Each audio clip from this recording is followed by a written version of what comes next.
For centuries, Zen Buddhism has offered a path to inner stillness, not through complicated practices or rigid discipline, but through learning to rest with what is, rather than struggling with what might be. Tonight, we will explore these profound teachings through stories and insights that have guided countless people to peace. Before we begin, feel free to share what time it is and where you're listening from. The wisdom you'll encounter tonight isn't difficult to understand. They are truths about being human that speak directly to something you already know deep down. Each teaching, each story, is just a reminder of the peace that's been here all along, waiting beneath the surface of your busy thoughts. Let this ancient wisdom wash over you like gentle rain, dissolving what needs to dissolve, settling where it needs to settle. Let your body sink deeper into whatever supports you. There's nowhere else you need to be right now. Relax. Take a slow, deep breath. And let's begin our journey together. One of the most freeing discoveries in Zen Buddhism is learning when to stop interfering. We spend so much energy trying to force things into the shape we think they should take.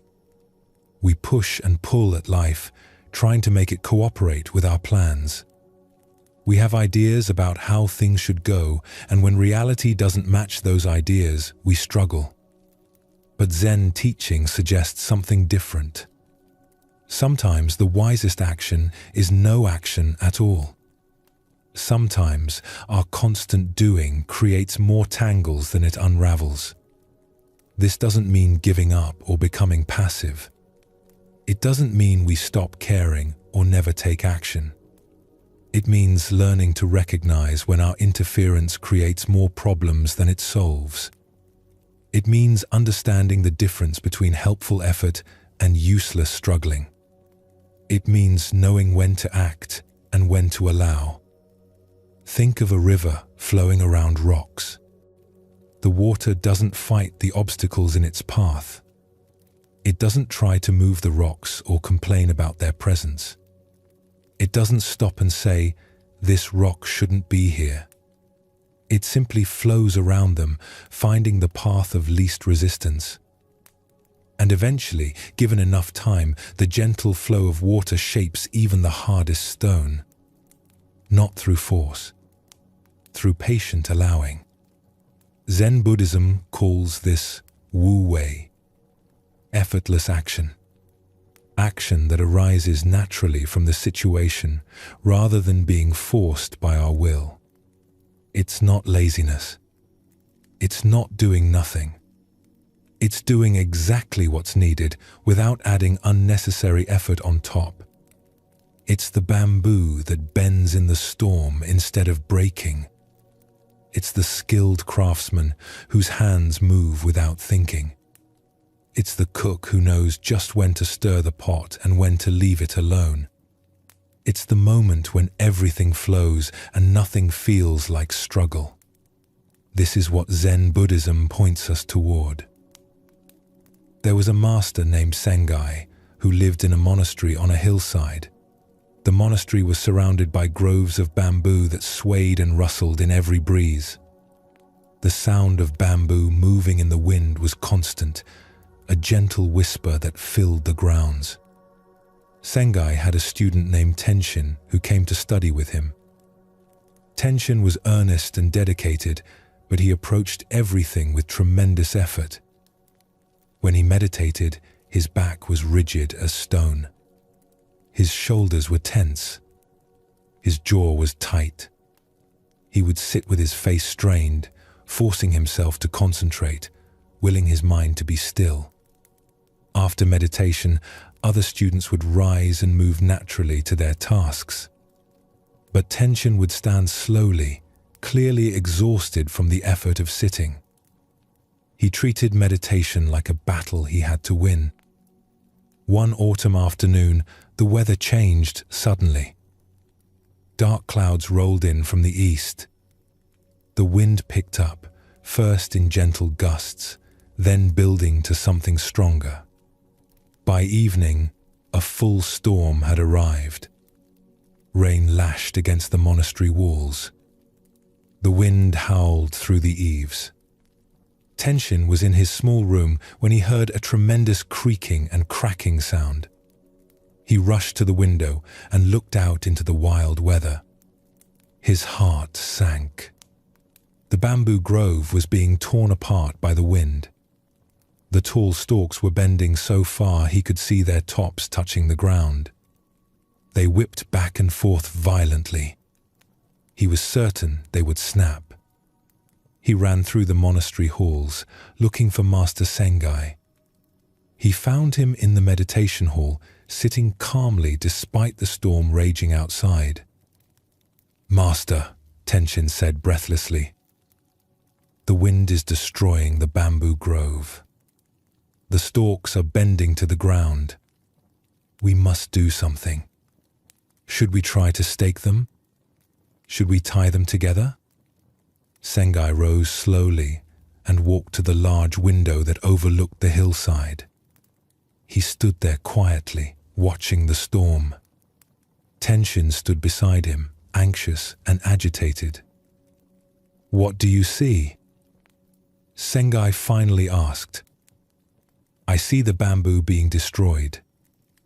The wind is too strong. They're bending so far they'll surely break." "Look more carefully," Sengai said. His voice was calm, barely audible above the storm. Tenshin looked again. The bamboo stalks were indeed bending deeply with each powerful gust. Their tops swept down until they nearly touched the earth. The whole grove moved like waves on an ocean, green stalks flowing with the wind's force. It looked violent. It looked destructive. But as he watched more carefully, he began to notice something. When each gust passed, the bamboo sprang back upright. Again and again, they bent deeply and then returned. They moved with the wind rather than against it. His eyes shifted to the pine trees that grew among the bamboo. These trees stood rigid against the wind. They didn't bend like the bamboo. And as he watched, he heard a sharp crack. A large branch tore away from one of the pines and crashed to the ground. Another pine was splitting down its trunk. The bamboo, for all its dramatic bending, remained unharmed.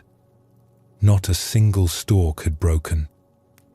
"The bamboo knows how to survive the storm," Sengai said quietly. "It doesn't fight the wind. It doesn't try to stand rigid against something more powerful than itself. It moves with the wind, bends with it, allows it to pass. And then it returns to its natural position." Tenshin stood in silence, watching the bamboo dance in the storm. "The pine trees are strong," Sengai continued. "But their strength is rigid. They try to resist the wind with force, and so they break. The bamboo is flexible. It has a different kind of strength, the strength that comes from yielding." They stood together watching until the storm began to ease. As the wind calmed, the bamboo's movement became gentler. Soon they were just swaying softly, the way they always did. Not one had been damaged. That night, Tenshin couldn't sleep. He kept thinking about the bamboo and the pine trees. He thought about his own meditation practice. How rigid he held himself. How much force he used trying to make his mind behave. How exhausted he felt after sitting, as if he'd been fighting a battle. The next morning during meditation, he tried something different. Instead of holding himself rigid, he allowed his body to find its natural position. Instead of forcing his attention to stay fixed on his breath, he let his attention move naturally, like bamboo bending in wind. When thoughts came, he didn't fight them. He let them pass through. He expected this softer approach to make his meditation worse. But something surprising happened. Without all his rigid effort, his body began to relax on its own. His breath settled into a natural rhythm. His mind, no longer being forced into stillness, started to quiet naturally.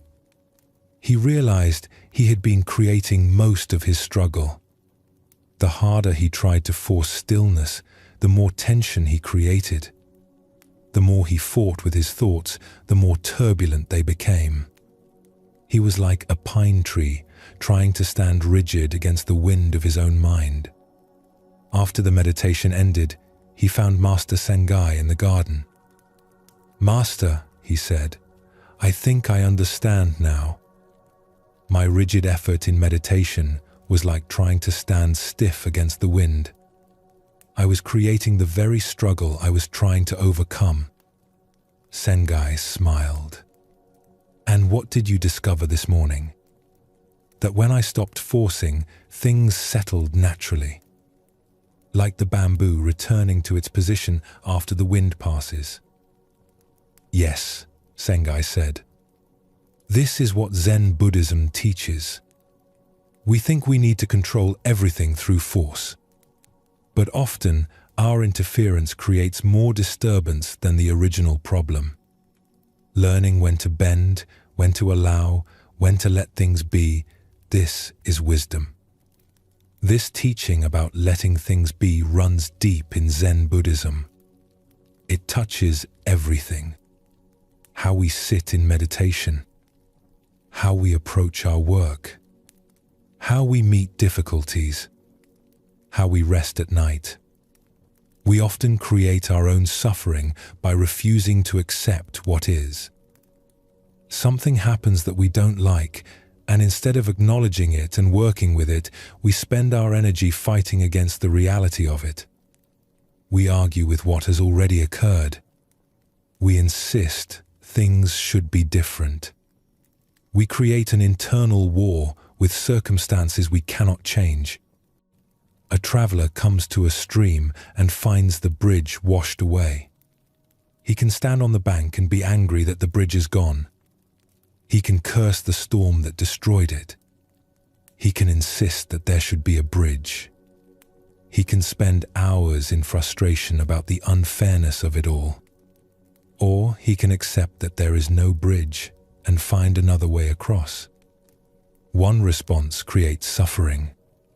The other creates solutions. The bridge is gone either way. His anger doesn't rebuild it. His insistence doesn't change the situation. But his acceptance allows him to see what's actually possible. This is what Zen Buddhism helps us understand. We waste tremendous energy fighting with reality. And this fight doesn't change what's already happened. It only adds our suffering to the situation. In a small village at the base of a mountain, there lived a tea master named Rikyu. His name was known throughout the region for his skill in the tea ceremony. But more than his skill, people spoke of his remarkable calm. Nothing seemed to disturb him. Students came from far away to learn his secret. Rikyu lived in a simple house with a tea room built according to traditional design. The room was small and spare, with clean lines and careful attention to every detail. The tatami mats on the floor were woven perfectly. Each tea bowl in his collection had been chosen with great care. The scroll hanging in the alcove changed with the seasons. He had spent years perfecting his practice. Every movement in the tea ceremony had meaning. The way he folded the cloth, the angle at which he placed the scoop, the sound of water being poured. Nothing was random. Everything flowed with purpose. One afternoon in late spring, Rikyu was preparing for an important ceremony. The local lord was coming to take tea, along with several distinguished guests. This was a great honor. Rikyu had been preparing for days. He rose before dawn that morning. He cleaned the tea room until every surface gleamed. He arranged flowers in the alcove, choosing a single branch of plum blossom that spoke of simplicity and grace. He selected the perfect tea bowl for the season, one with a glaze that reminded him of spring rain. He laid out the utensils in their proper places: the bamboo scoop, the silk cloth, the iron kettle. Each item positioned exactly. He heated the water to the precise temperature, listening to the sound it made as it approached the perfect moment. The sound was called Wind in the Pines by tea masters, and Rikyu could hear when it was just right. His students helped with the preparations. They had swept the garden path. They had prepared the waiting area. Everything was ready. The ceremony would begin at the hour of the horse, when the sun reached its height. Rikyu stood in the tea room one final time before the guests arrived, checking that all was in order. Years of practice, decades of refinement. This ceremony would unfold with the precision and grace that made his tea gatherings famous. Then he heard the sound of running feet, quick, panicked steps on the wooden floor outside. One of his youngest students, a boy named Jiro, burst into the tea room. He was carrying a bucket of fresh water from the well. This water was needed for rinsing the tea bowls during the ceremony. But Jiro was moving too fast, not paying attention. His foot caught on the threshold. Time seemed to slow. Rikyu watched as the boy stumbled forward. The bucket tipped. Water poured out in a great wave, splashing across the pristine tatami mats. The other students gasped. Jiro fell to his knees, trying uselessly to catch the water with his hands. But it was already spreading, soaking into the carefully woven mats, pooling around the edges of the room. The bottom of the scroll was wet. Several of the carefully arranged utensils were knocked aside by the flood. The students froze, horrified. They looked at Rikyu, waiting for his anger. All his work, all his careful preparation, hours of effort, ruined in an instant. The ceremony would have to be postponed. The mats would take days to dry properly. The Lord and his guests were already on their way. There was no time to fix this. The boy had destroyed everything. But Rikyu simply set down the tea bowl he was holding. He looked at the spreading water for a long moment. His face showed no anger, no frustration, no disturbance. "Well," he said quietly, his voice calm, "we needed to clean these mats anyway. They were getting old." He rolled up his sleeves and knelt down. He began to move the wet mats, gently shifting them so they could be taken outside to dry. The other students stood motionless, unsure what to do. "Don't just stand there," Rikyu said, but his tone was kind. "Help me move these. And someone should go to meet the Lord's party on the path. Explain that the ceremony must be rescheduled. Be respectful. Apologize for the inconvenience." The students sprang into action, following his calm direction. Within minutes, the wet mats were outside in the Sunday. Fresh mats were being brought from storage. Rikyu was already planning a simpler ceremony, one that could be performed in another room. Jiro remained kneeling where he had fallen, tears streaming down his face. "Master, I'm so sorry. I've ruined everything. Please, forgive me." Rikyu came and sat beside the boy. "You spilled water," he said simply. "Water spills. Accidents happen. This is part of life. But all your work, The work wasn't ruined, Rikyu said. The situation changed. Being upset wouldn't dry the mats or bring the ceremony back. It would only add my suffering to the problem that already exists. The water spilled. That's what happened.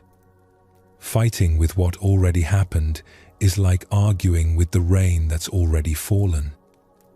Later that evening, after the Lord had been notified and new arrangements had been made, one of the senior students approached Rikyu. "Master, I must ask. Weren't you upset? Even a little? All your preparation undone in a moment." Rikyu smiled. "Feelings arose," he said. Disappointment came. I felt it in my body, a sinking sensation. That's natural. But I didn't feed it. I didn't build a story around it. I didn't start thinking about how unfair it was or how this shouldn't have happened. I felt the feeling, and then I dealt with the situation. But how? How do you not build the story? Practice, Rikyu said. And understanding. This is what Zen Buddhism teaches us. We can't always control what happens, but we can choose whether to struggle against it. The water was already spilled. No amount of anger would unspill it. So, why add anger to the situation? Why make one problem into two? The student nodded slowly. So, you just accept whatever happens? I accept what has already happened, Rikyu clarified. I don't fight with the past. But from that acceptance, I can respond skillfully to what needs to be done now. If I'm busy being angry about spilled water, I can't clearly see what should happen next. Acceptance isn't about giving up. It's about seeing clearly without the distortion of my resistance. He paused, looking out at the garden where the wet mats were drying in the late Sunday.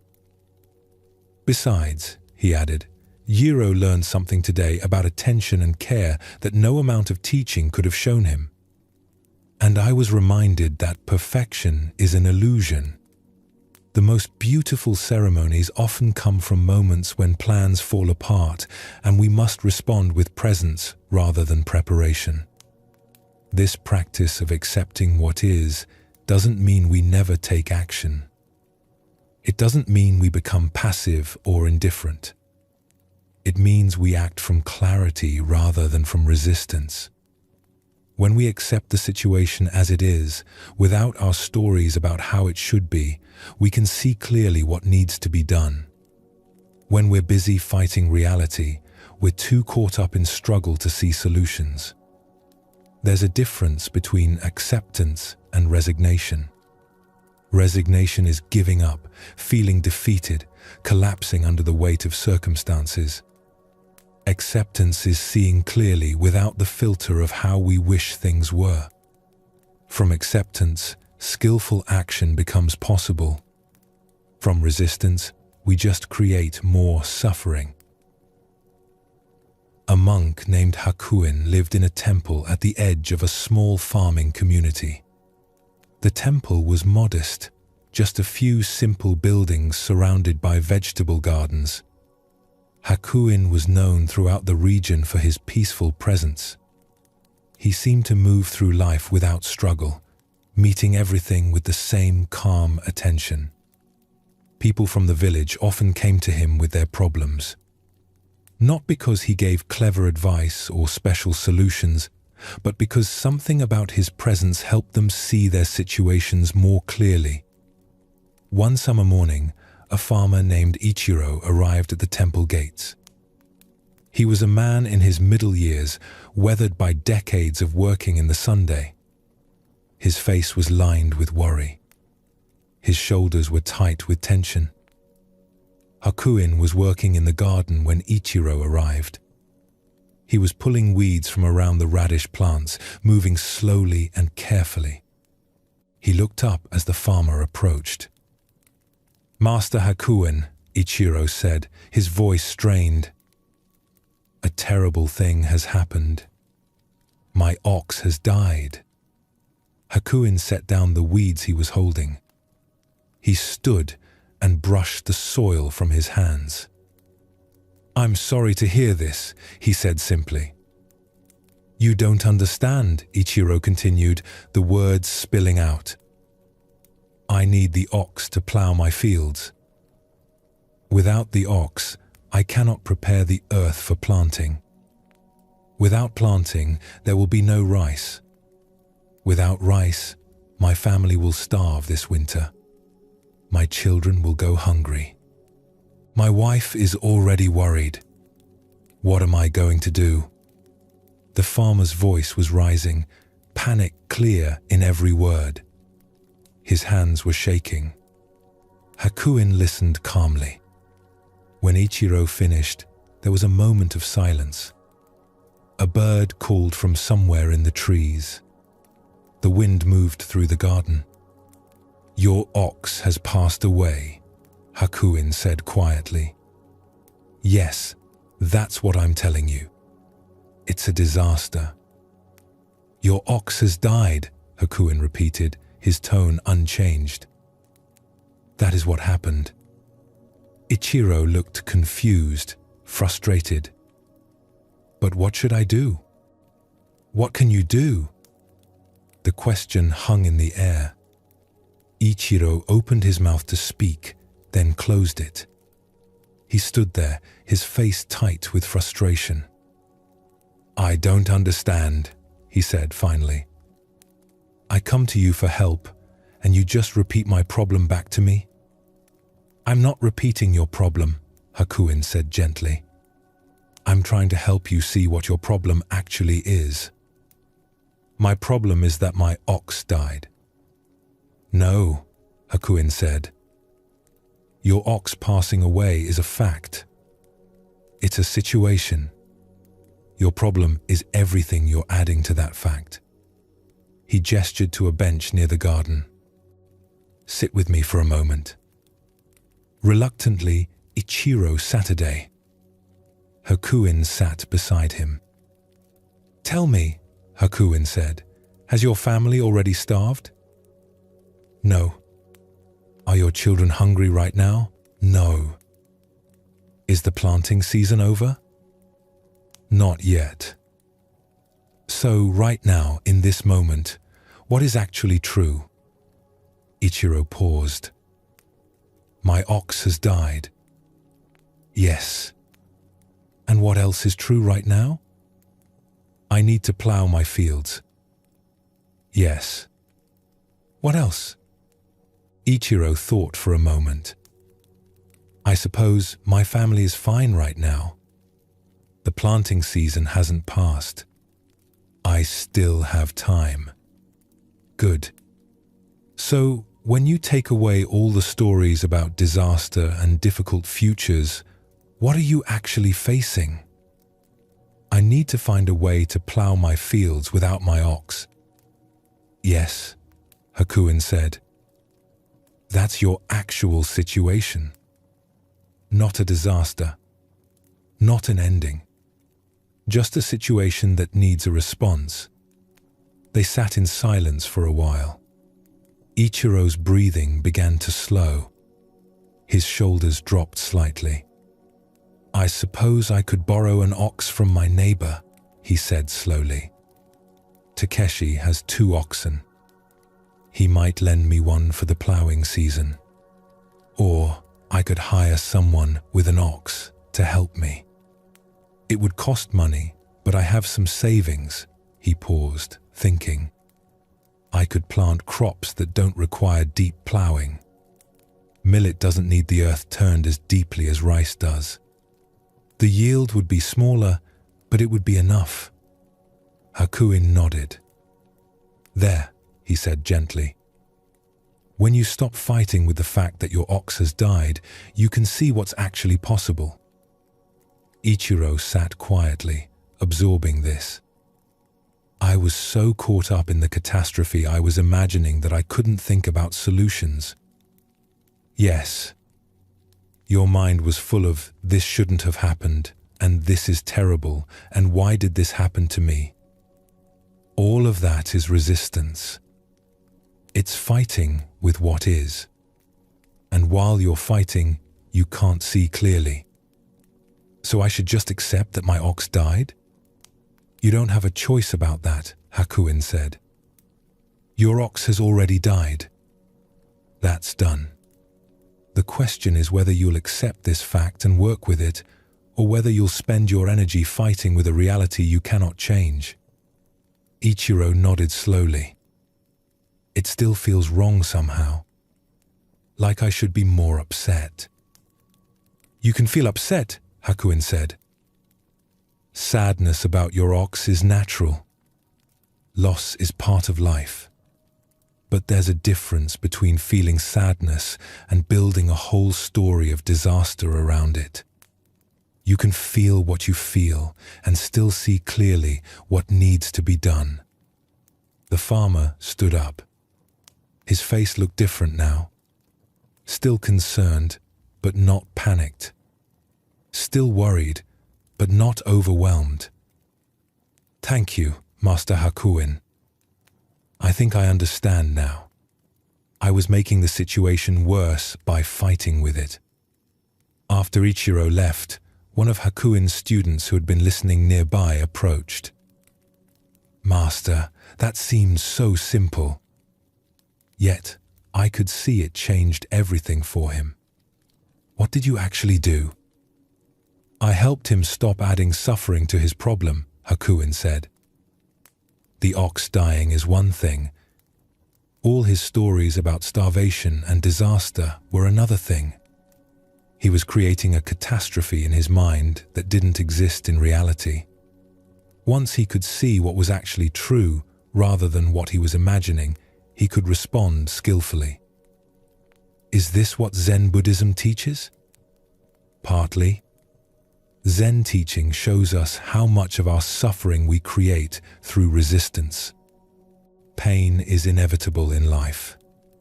The ox dies. The drought comes.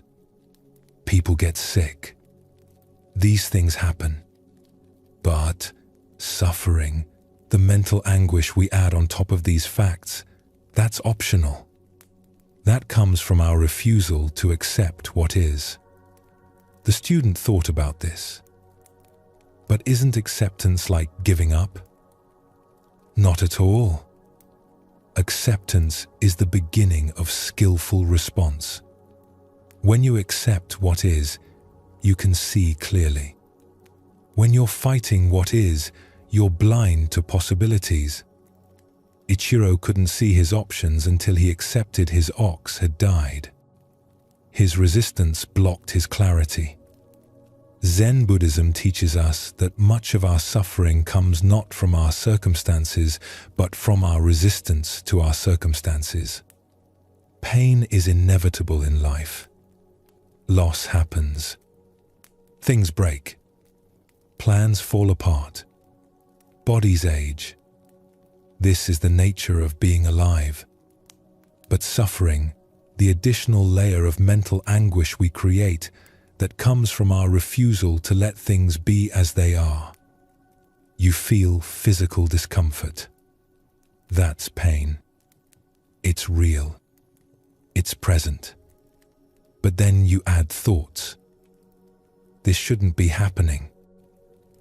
I can't stand this. When will this end? This is unbearable. Each thought creates more tension, more resistance. The original pain is still there, but now you've added suffering on top of it. The pain might not change, but the suffering, that's something we're creating moment by moment through our relationship with the pain. This teaching becomes especially relevant when we're trying to rest. We lie down wanting to sleep, and sleep doesn't come immediately. This is common. It's normal. But what do? We can accept that we're awake right now and rest peacefully anyway. Or we can fight it. I should be asleep by now. Why am I still awake? This is terrible. I'll be exhausted tomorrow. I'm never going to fall asleep. Each thought creates more tension, more resistance. And this tension makes sleep even less likely. We've created a cycle where our fight against being awake keeps us awake. Our resistance to the present moment prevents us from moving into the next moment. There was a master named Daito who lived in the mountains. Students came to his small hermitage to study Zen Buddhism with him. One evening, a young monk named Kenji approached him with a troubled face. "Master," he said, "I'm struggling. When I try to meditate, my legs hurt. When I try to sleep, my mind races. When I try to be calm, I feel restless. I don't know what I'm doing wrong." Daito was sitting by a small fire. He poked at the coals gently, watching the sparks rise. "You're fighting," he said simply. "Fighting what?" "Fighting your legs when they hurt. Fighting your mind when it races. Fighting yourself when you feel restless. You're at war with your own experience." "But surely I should do something about these problems." "The problems aren't your legs hurting or your mind racing or your body feeling restless. Those are just experiences. The problem is that you're adding a war on top of those experiences. And all this fighting creates more tension than the original discomfort." Kenji frowned. "So I should just ignore the pain and the thoughts?" "No, not ignore. Just stop making them into enemies that must be defeated. Your legs hurt during meditation? That's what's happening. Your mind is busy when you lie down. That's what's happening. You feel restless? That's what's happening. These are just conditions. They change on their own. But when you fight them, you lock them in place." "I don't understand." Daito smiled. "Tonight, when you lie down to sleep, try something different. Don't try to make anything happen. Don't try to force sleep or calm or stillness. Just let yourself be exactly as you are. If your mind is busy, let it be busy. If you feel restless, let yourself feel restless. Stop insisting that you should be different than you are right now." That night, Kenji returned to his small room with doubt in his heart. This advice seemed too simple. How could just allowing things to be solve his problems? Surely he needed to do something? But he decided to try what Daito had suggested. He lay down on his mat. Almost immediately, his mind began its usual activity.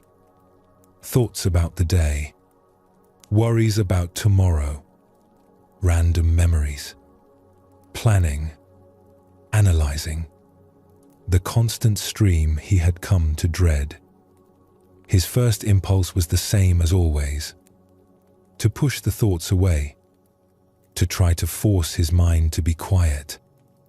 But he remembered Daito's words, "Just let it be." So he did something he'd never tried before. He let his mind be busy. He didn't engage with the thoughts, didn't follow them or build on them. But he also didn't push them away. He just let them be there, moving through like weather. Something unexpected happened. Without his usual struggle to make the thoughts stop, they began to settle on their own. It was gradual, natural, like mud settling in water when you stop stirring it. His resistance had been keeping the thoughts active, giving them energy. When he stopped fighting, they lost their power. He still didn't fall asleep right away, but the time he spent awake was different. It was peaceful. He was resting even while his eyes were open. Because he had stopped the internal battle. He had stopped insisting that this moment should be different than it was. Eventually, without noticing when it happened, he drifted into sleep. Deep, restful sleep. When he woke the next morning, he felt more restored than he had in weeks. He found Daito in the garden, tending to the herbs that grew along the path. "Master," he said, "something shifted last night. When I stopped fighting with my experience, everything softened." Daito nodded. This is what Zen Buddhism points to. We think our effort and control create peace, but often they create struggle. Sometimes the most powerful thing we can do is stop doing. Stop interfering. Let things be. This is the wisdom of letting things be. Not passive, not defeated, but wise enough to know when our interference creates more problems than it solves. Wise enough to recognize that some things settle naturally when we stop stirring them up. Tonight, as you rest, you can practice this same allowing. Your body knows how to relax. You don't need to force it. Your breath knows its own rhythm. You don't need to control it. Your mind will settle when you stop demanding that it settle right now. You don't need to fight your way to peace. You can simply allow peace to emerge naturally when you stop creating struggle. Like the bamboo bending and then returning, like the tea master meeting the spilled water, like the farmer seeing past his catastrophe, you can meet this moment without resistance. This is what Zen Buddhism offers. Not a technique to master, but a release from unnecessary effort. Not a goal to achieve, but a relaxation into what's already here. The peace you seek is not in the future, after you fix everything and make yourself perfect. It's available right now, in this allowing, in this letting be. Release your grip on how things should be. Meet this moment as it is. Trust that the same intelligence that grows your hair and heals your wounds knows how to bring you into rest. You don't need to micromanage the process. You can surrender to the wisdom that's deeper than your conscious control. The bamboo doesn't think about how to survive the storm. It just bends. The river doesn't plan its route around the rocks. It just flows. And you too can move through this moment with that same natural ease. Not by trying harder, but by trying less. Not by forcing more, but by allowing what wants to happen naturally. This is the practice of letting things be. Simple, profound, available right now. There's a way of looking that Zen Buddhism teaches. Not just seeing with the eyes, but seeing clearly, without the overlay of our opinions and judgments. Most of the time, we don't actually see what's in front of us. We see our thoughts about what's in front of us. We see our labels, our categories, our preferences. We see through a filter of good and bad, right and wrong, pleasant and unpleasant. This filter separates us from direct experience. It puts a layer of thinking between us and reality. And this layer creates problems that don't need to exist. When you see a tree, you rarely just see the tree itself. You see oak tree, or that tree needs trimming, or I like that tree, or trees are nice. You see your knowledge about trees, your opinions about trees, your relationship to trees. But the actual tree, the thing itself standing there in its particular way, that's harder to see. Your concepts get in the way. Zen teaching points to a different way of seeing. Seeing without the constant commentary. Looking at what's actually here without immediately sorting it into categories. This doesn't mean we stop knowing things or using words. It means we recognize the difference between the thing itself and our thoughts about the thing. A flower is a flower before you know its name. Before you decide if you like it. Before you compare it to other flowers. Before you think about whether it belongs in this garden or would look better somewhere else.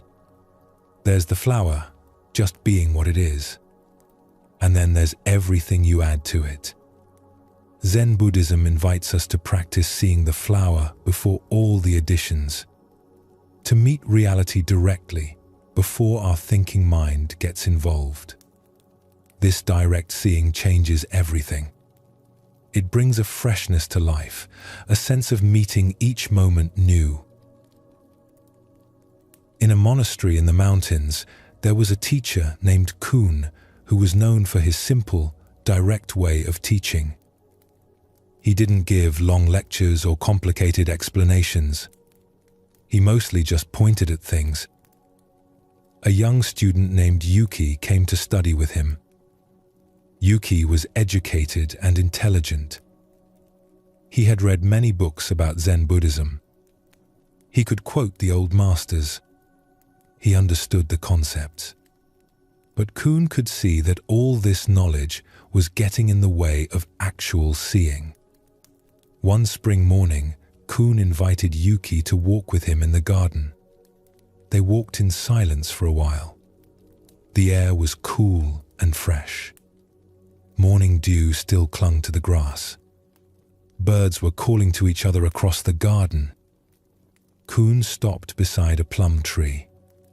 A single branch had blossomed, its white flowers bright against the dark bark. He pointed at the flowers. "What do you see?" he asked. Yuki looked at the flowers. "I see plum blossoms," he said confidently. "They're beautiful. They symbolize resilience, blooming while it's still cold. In poetry, they often represent purity and renewal. These look like they might be from an old variety, perhaps 50 years old or more. The petals are particularly white this year, probably due to the recent rains." Kuhn listened to all of this. Then he asked again, more quietly. "But what do you see?" Yuki looked confused. "I just told you. Plum blossoms. What else is there to see?" "Look again. This time, look without using words. Look without your knowledge. Look without comparing or analyzing or remembering what you've read. Just look." Yuki turned back to the flowers. He tried to do what Kuhn suggested, but it was harder than he expected. Every time he looked at the flowers, words came. White. Beautiful. Plum blossom. His mind immediately labeled everything it saw. He tried to push the words away, but that just created more thinking. Don't think of words. Just look. Stop labeling. More words about not using words. He stood there for a long time, frustrated. Kuhn waited patiently beside him, saying nothing. Finally, Yuki stopped trying so hard. He let his eyes rest on the flowers without effort. And for just a moment, something shifted. He saw the flowers without the layer of thinking. Just shapes. Light and shadow. The particular curve of each petal. The way the morning sun caught the edges. The small drops of dew trembling on the stamens. It lasted only a few seconds before his thinking mind rushed back in with more labels and descriptions. But in those few seconds, he had seen something directly. Not plum blossoms, but the actual thing itself, without the filter of concepts. He turned to Kuhn with wonder in his eyes. It was so immediate, so alive. For a moment, I saw the flowers without seeing flowers. Does that make sense? Kuhn smiled. Now you're beginning to understand what Zen Buddhism points to. The flowers were always there, just as they are. But your knowledge about flowers was blocking you from seeing them directly. When your thinking quieted, you could see clearly. But how do I see that way all the time? You practice. And you recognize that most of the time, you're not seeing things as they are. You're seeing your thoughts about things. This recognition itself begins to create space for clearer seeing. Over the following weeks, Yuki practiced this direct seeing. He would look at something, a rock, a bowl, a shadow on the wall, and notice all the thinking that immediately arose. He learned to recognize the difference between the thing itself and his mental commentary about the thing. At first, it felt strange and difficult. His mind was so used to labeling everything immediately. He would see a bird and sparrow would appear in his mind before he could even register the actual bird. He would taste his food, and good or bland or needs salt would arise before he could experience the actual taste. But gradually, he began to notice small gaps. Brief moments where he saw or heard or felt something before the thinking mind caught up. These moments were fresh and vivid in a way his usual experience wasn't. It was like seeing color for the first time after years of seeing only in shades of gray. One morning, he was sweeping the temple steps when he noticed how the bamboo broom sounded against the stone. Not sweeping sound or satisfying or rhythmic. Just the actual sound itself, without any labels. He stopped moving, amazed. He had swept these steps hundreds of times, but had never actually heard the sound before. He'd heard his thoughts about the sound, but not the sound itself. Kuhn passed by and saw him standing still, the broom in his hands, listening. "You've discovered something," Kuhn said. It wasn't a question. "The sound," Yuki said. "I've never really heard it before." Kuhn nodded. Most people go through their whole lives never really seeing, never really hearing, never really tasting. They experience their thoughts about things, but not the things themselves. This is why life feels dull to many people. They're not meeting life directly. They're meeting their concepts about life. Is this what Zen Buddhism means by awakening? This direct seeing? It's the beginning, Kuhn said. When you can see clearly, without all your concepts in the way, you discover that everything is already alive, already vibrant, already complete. You've been looking for something special, something more than what's here. But what's here, seen clearly, is extraordinary. It changed his meditation too. Before, when he sat, he was always thinking about his meditation. Am I doing this right? Is this what I should be feeling? My posture feels off. I think I'm getting better at this. All thinking about the experience rather than being present to the experience itself. Now he began to notice these thoughts without getting caught in them. He could feel his breathing without thinking, breathing. He could hear sounds without thinking, bird song, or wind in the trees. The direct experience became more available when he stopped covering it with labels. And something unexpected happened. When he wasn't busy judging his meditation as good or bad, trying to make it fit some idea of what meditation should be, his mind settled naturally. The constant evaluation had been keeping his mind active. When he could just sit without all the judging, without all the labeling, stillness arose on its own. This teaching about seeing without judgment goes deep into Zen Buddhism's understanding of how we create suffering. We don't just see things. We immediately judge them, good or bad, pleasant or unpleasant, desirable or undesirable. This constant judging creates a sense of separation, of being at odds with reality. When something pleasant appears, we grasp at it. We want it to stay. We think, this is good, I want more of this. When something unpleasant appears, we push against it. We want it to leave. We think, this is bad, I don't want this. And neutral things we barely notice at all, already looking past them for something more interesting. All this sorting creates tension. It puts us in a relationship of constant negotiation with reality. We're always trying to get more of what we label good and less of what we label bad. We're rarely just meeting what's actually here without the filter of our preferences.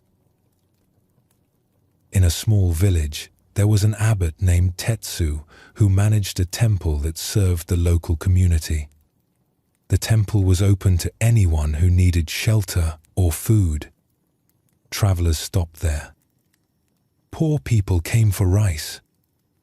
Families brought their problems. One evening, a man came to the temple gate. He was thin and dirty, his clothes torn. His face was hard, his eyes wary. He didn't ask for food or shelter. He didn't bow respectfully. He just stood at the gate, looking around. The monks who saw him whispered to each other, "That's Goemon. He's a thief. He's been to prison twice. He steals from farmers. We should send him away." But Tetsu, hearing the whispers, came to the gate himself. He looked at the man standing there. He didn't see thief or criminal or dangerous person. He just saw a thin man with wary eyes. "Are you hungry?" Tetsu asked. The man, Gomon, seemed surprised by the direct question. "Yes," he said after a moment. "Come in. We're about to serve the evening meal." The monks were shocked. One of them, a senior monk named Kosho, approached Tetsu after Goemon had been given food and a place to sleep. "Master, do you know who that man is?" "He's a thief. He's not to be trusted. Why did you let him in?" "I saw a hungry man," Tetsu said simply. "But he's a criminal." "Is he committing a crime right now?" "Well, no. So right now, in this moment, what is actually true about him?" Kosho thought about this. "He's hungry. He's tired. He looks like he hasn't had a proper meal in days." "Yes, that's what I saw. A human being who needs food and rest. Everything else is labels we're adding. But those labels are true. He has stolen from people." "Perhaps he has," Tetsu said. "But if I look at him and see only a thief, I don't see the actual person in front of me. I see my judgment, and my judgment makes it impossible to respond with wisdom." Goemon stayed at the temple for 3 days. The first day, he barely spoke to anyone. He ate his meals quickly, eyes down. He slept in the corner of the guest hall, far from the other travelers.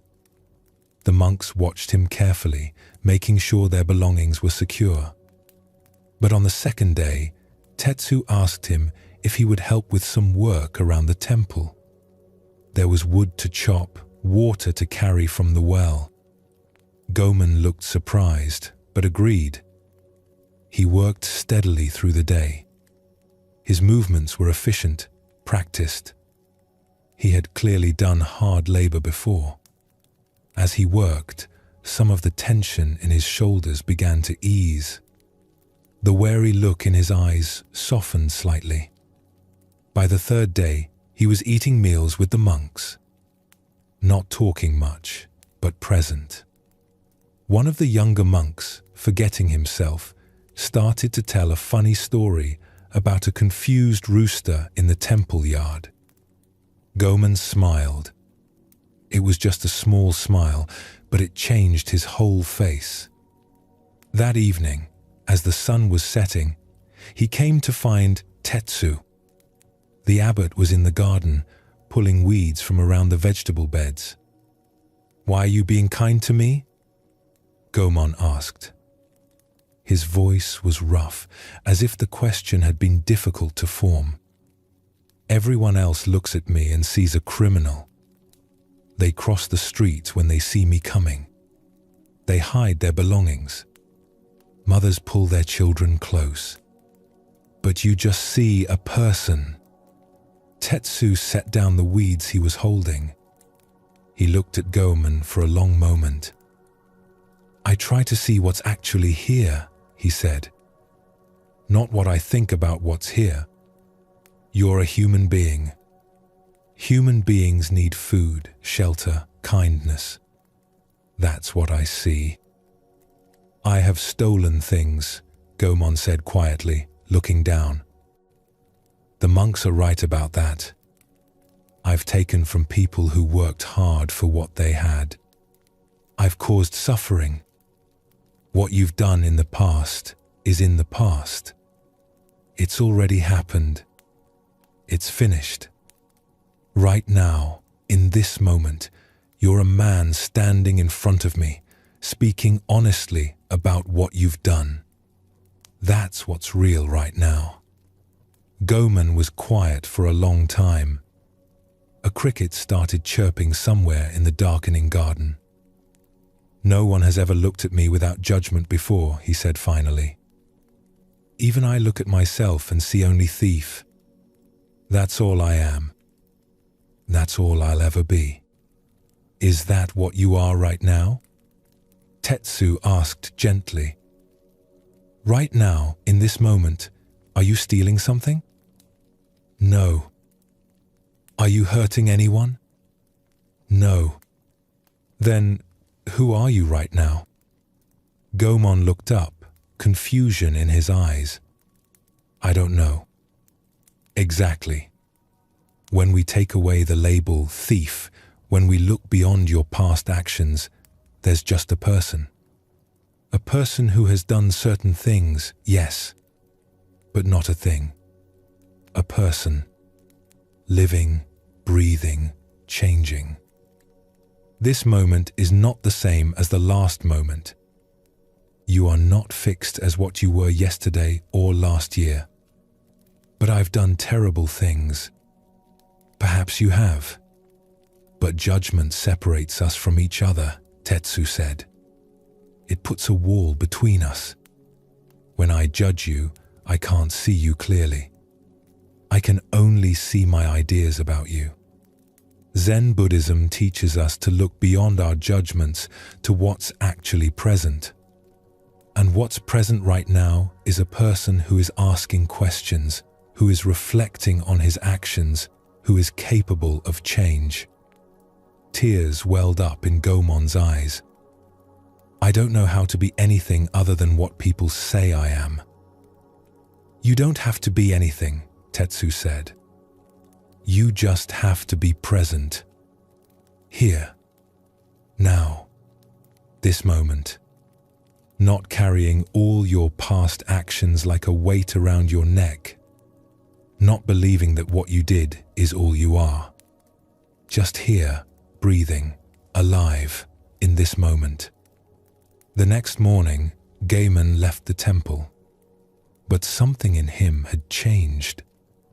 Someone had seen him without the label of thief, Someone had looked past his history and seen him as he was right now.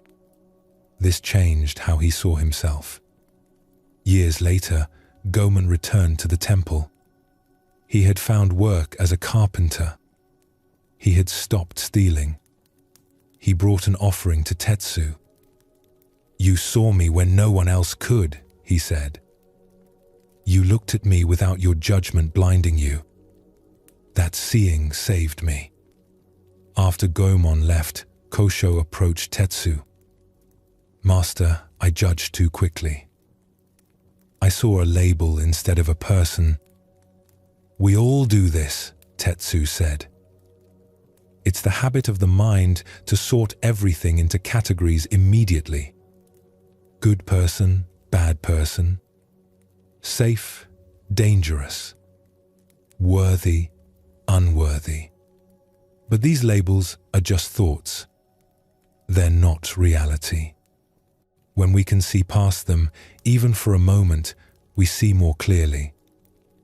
Is this what Zen Buddhism means by seeing clearly?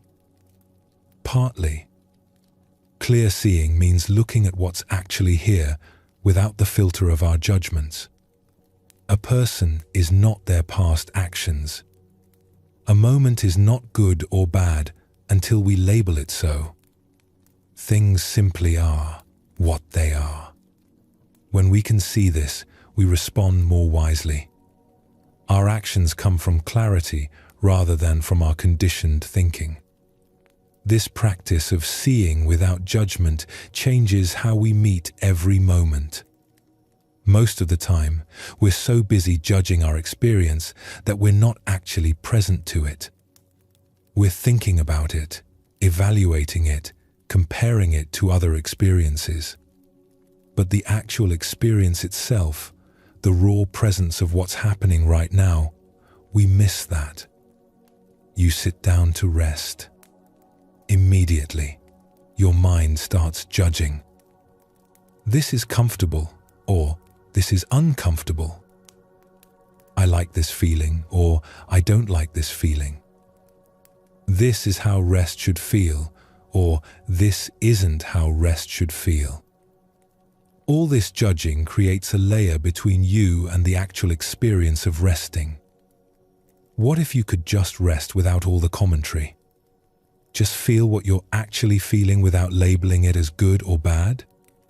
The experience becomes simpler, more direct, less complicated by your thinking about it. There was a farmer named Isamu who worked land his family had tended for generations. His grandfather had shaped these fields. His father had planted the fruit trees that now provided shade. The land was in his blood, the rhythms of its seasons as familiar to him as his own breathing. He grew rice in the wet paddies that lay in the low ground, where water from the mountain streams could be channeled. In the higher fields, he grew vegetables, beans, and radishes and greens. His life followed the rhythm of the seasons, planting in spring, tending in summer, harvesting in fall, resting in winter. Each season had its work, its particular weather, its own character. One year, the spring rains failed.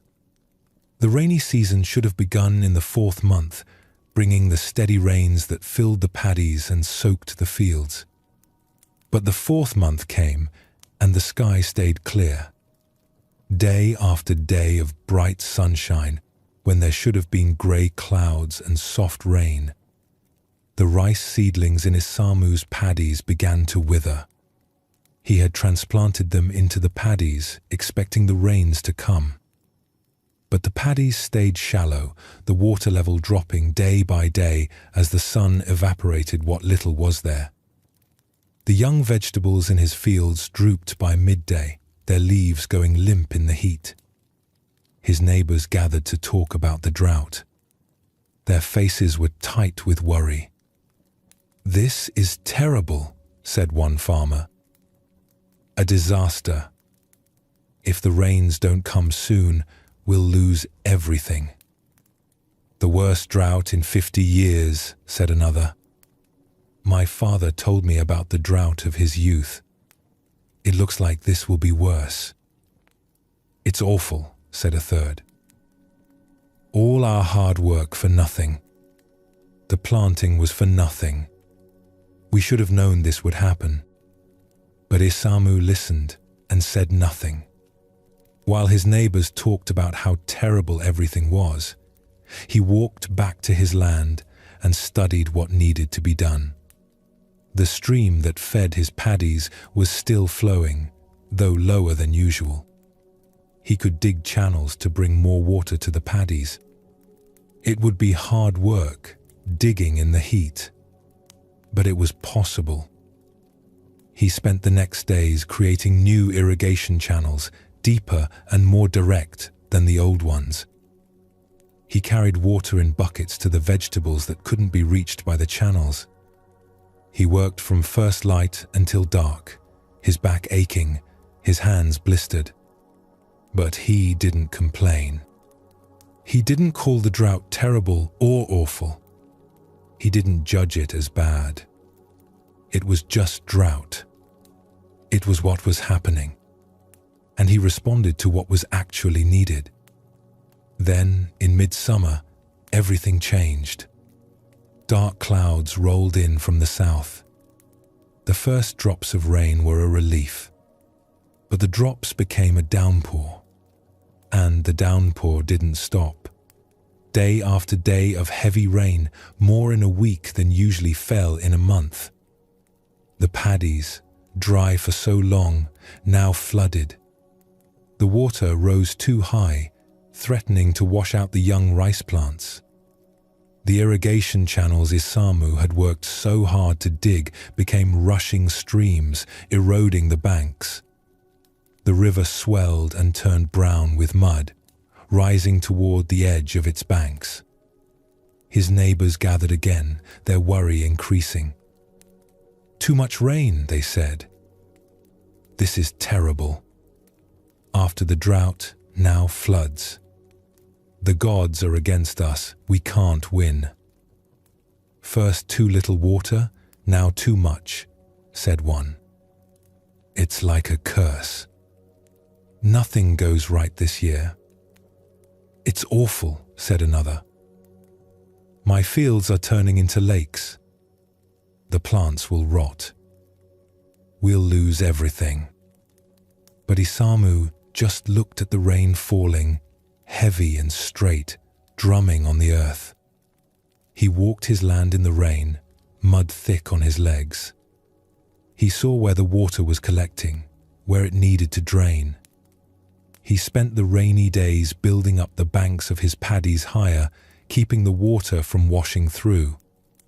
He dug new drainage channels to lead excess water away from where it would do harm.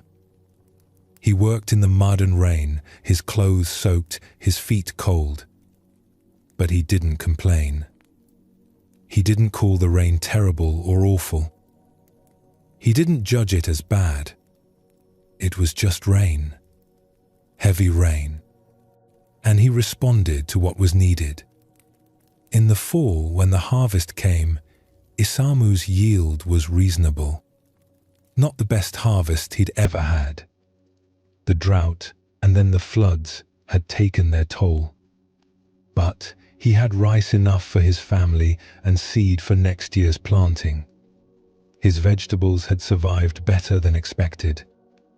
Many of his neighbors had lost most of their crops. Not because the weather had been different for them, but because they'd spent so much energy being upset about the weather that they hadn't responded skillfully to it. They'd been so caught up in their judgments about how terrible everything was that they couldn't see clearly what needed to be done. A monk from a nearby temple, a man named Soyen who sometimes traveled through the region, came to visit Isamu after the harvest. He had heard about the farmer who stayed calm through the difficult season while others despaired. "How did you do it?" Soyen asked. They were sitting on Isamu's porch, looking out at the fields. The harvest was done. The land was resting, stubble from the rice plants poking through the soil. How did you not despair when the drought came? How did you not panic when the floods came?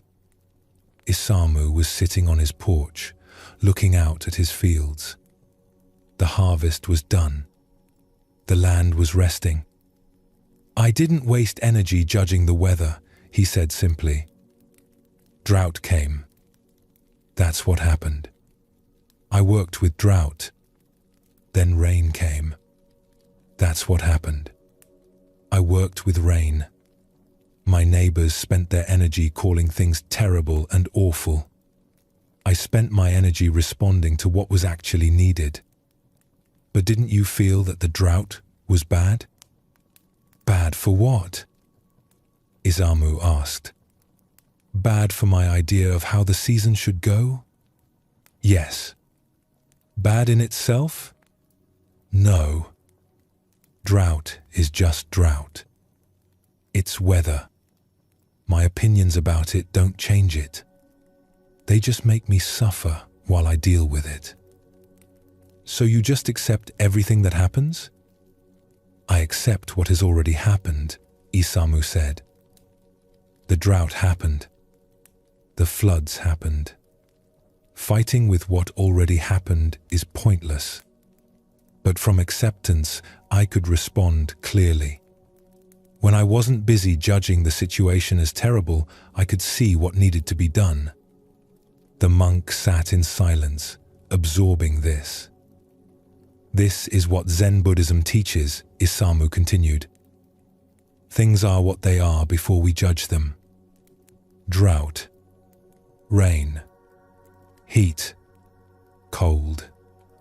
They're just conditions. We add the labels good and bad. And those labels create suffering.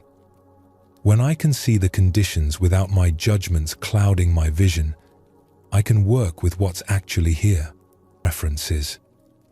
But preferences aren't the same as judgments. I prefer gentle rain, but when drought comes, I don't waste energy insisting it should be raining. I just work with the drought. The situation is what it is. My judgments don't change it. The monk understood. So seeing clearly means seeing what's actually present without the layer of our judgments about whether it should or shouldn't be present. Yes. And from that clear seeing, skillful action becomes possible. My neighbors were so caught up in their judgments about how terrible everything was that they couldn't see clearly what to do. Their judgments blocked their wisdom. This teaching about seeing without judgment is at the heart of Zen Buddhism's approach to life. We spend so much energy judging everything that happens.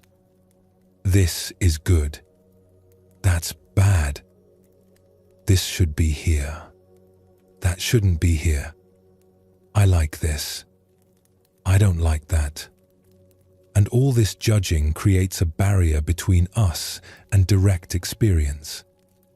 When you can see without immediately judging, you meet life more directly. You see what's actually here rather than your opinions about what's here. And from this clearer seeing, you can respond more wisely.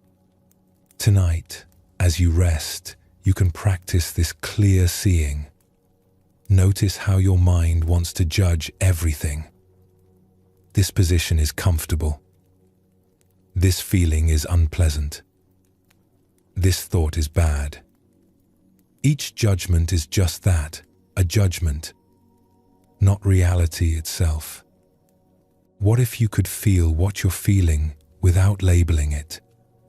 Experience what you're experiencing without sorting it into good and bad? Just this breath, this sensation, this moment, without the constant commentary. When you stop judging your experience, something relaxes. You're not in constant negotiation with reality anymore. You're not trying to push away what you've labeled bad and grasp what you've labeled good. You're just here, present to what is. The plum blossoms are just plum blossoms before you think about them. The person is just a person before you label them. The moment is just this moment before you judge it. And when you can see this clearly, even for brief moments, you touch something real. Something that's been here all along, beneath your thinking. This is what Zen Buddhism invites you to discover. Not a new way of thinking, but a way of seeing that comes before thinking. Not better judgments, but the space before judgment. Not improved opinions, but direct contact with what's actually here. Let your seeing be simple tonight. Let your experience be direct. Let this moment be just what it is, without your ideas about what it should be. This clear seeing is itself a kind of rest. A release from the constant work of judging everything. A return to simple presence. Zen Buddhism has a particular relationship with silence that reveals what words and thinking cannot reach. We live in a world that fears silence. We fill every space with sound. Music playing, people talking, televisions running in empty rooms. Even in our own minds, there's constant noise. Thoughts chattering, memories replaying, plans forming. The inner voice commenting on everything, never stopping, never resting. But Zen teaching points to something underneath all this noise. A silence that's always present, like the space in which all sounds occur. This silence isn't empty or dead. It's alive and aware. It's the background that makes all sounds possible, the way a canvas makes painting possible. When you can touch this silence, even briefly, something shifts. The constant pressure to think, to know, to figure everything out, that pressure eases. You discover that you don't need to fill every moment with mental activity. You can simply be present, resting in awareness without thought constantly running. This doesn't mean you stop thinking altogether. Thoughts still arise when they're needed. But there's space between them, gaps where silence shows through. And in these gaps, a different kind of knowing becomes possible. Not the knowing that comes from thinking, but the knowing that comes from direct presence. In a mountain monastery, there lived a teacher named Mugaku who rarely spoke. His students would sometimes sit with him for days without hearing him say a single word. This wasn't because he had taken a vow of silence. He simply didn't speak unless speech was truly needed. One spring, a scholar came to visit the monastery. His name was Kanzan, and he had studied Zen Buddhism extensively. He had read all the ancient texts, the writings preserved from China and passed down through generations. He could quote the old masters, recite their famous exchanges, explain their cryptic sayings. He knew the philosophical arguments and the doctrinal positions. He had attended lectures by famous teachers. He was, by all measures, an expert on Zen. He arrived at the monastery on a bright morning, the mountain path behind him still wet with dew. He carried with him several books and many pages of notes. He had spent weeks preparing his questions for Mugaku, making them precise and penetrating. He wanted to discuss the nature of enlightenment, the relationship between sudden and gradual awakening, the meaning of emptiness, the practice of non-attachment. Mugaku received him in the monastery's guest room. The room was simple, as everything in the monastery was simple. Tatami mats covered the floor, clean and well-maintained. A single scroll hung in the alcove, showing just one word in brush calligraphy, "Here." The room smelled faintly of incense. The scholar bowed formally and sat down across from Mugaku. He arranged his robes carefully around him. He set his books beside him, ready to reference them if needed. He cleared his throat, preparing to begin his first question. He had rehearsed his opening many times on the journey up the mountain. But before he could speak, before the first word could leave his mouth, Mugaku raised his hand slightly. Just a small gesture, gentle and unhurried. Then the teacher closed his eyes and sat in stillness, his back straight, his face peaceful, his breathing slow and even. The scholar waited. This must be a brief settling before the discussion would begin. Surely the master would speak soon, would invite him to ask his questions. Any moment now. But Mugaku remained silent. His face showed no sign of preparing to speak. He simply sat, present and still, like a mountain. Minutes passed. The scholar began to feel uncomfortable. Should he speak? Should he clear his throat? Should he wait longer? He had come so far, walked so many miles up the mountain path. He had so many important questions, carefully formulated questions that would demonstrate his understanding and push his knowledge deeper. But the master's silence was somehow compelling. It seemed to fill the room, to have its own presence and weight. To speak into it felt like it would be an interruption, almost a violation. So the scholar waited, his first question sitting unsaid in his mouth. More time passed. 10 minutes. 20. The scholar could hear his own breathing, faster than the master's. He could hear the wind moving through the pine trees outside. He could hear a bird calling from somewhere in the forest, its song rising and falling. His carefully prepared questions started to seem less urgent. In fact, they started to feel heavy, like stones he was carrying. All his knowledge about Zen Buddhism, all his intellectual understanding, all the books he had read and memorized, suddenly felt like they were weighing him down rather than lifting him up. His mind, usually so active with thoughts and questions and analysis, began to slow.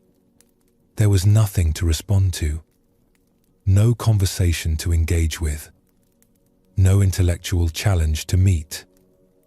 Just the silence of the room, the sound of wind outside, the distant call of a crow, the faint smell of incense, the light slowly changing as the sun moved across the sky.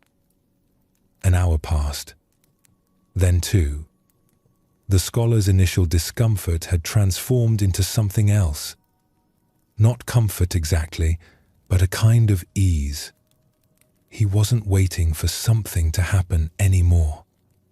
He was just sitting, just breathing, just present. His body, which had been tense with anticipation, began to relax. His shoulders dropped, his jaw unclenched. His breathing slowed to match the rhythm he heard from Mugaku. Without intending to, he found himself sitting more like the master, present to the moment, without grasping at anything. The questions he had prepared, so carefully worded and deeply considered, started to dissolve. Not because they were answered, but because they no longer seemed to matter. He had been trying to understand Zen Buddhism through his intellect, through concepts and explanations and logical frameworks. But sitting here in this silence, something beyond intellect was becoming clear. As the afternoon light began to fade, as shadows lengthened across the tatami mats, something shifted in the scholar. He couldn't have explained what happened. It wasn't a thought or a realization in the normal sense. But all his questions dissolved. Not because they were answered, but because they no longer needed to be asked. He had been seeking something through words and concepts that couldn't be reached that way. The seeking itself had been the obstacle.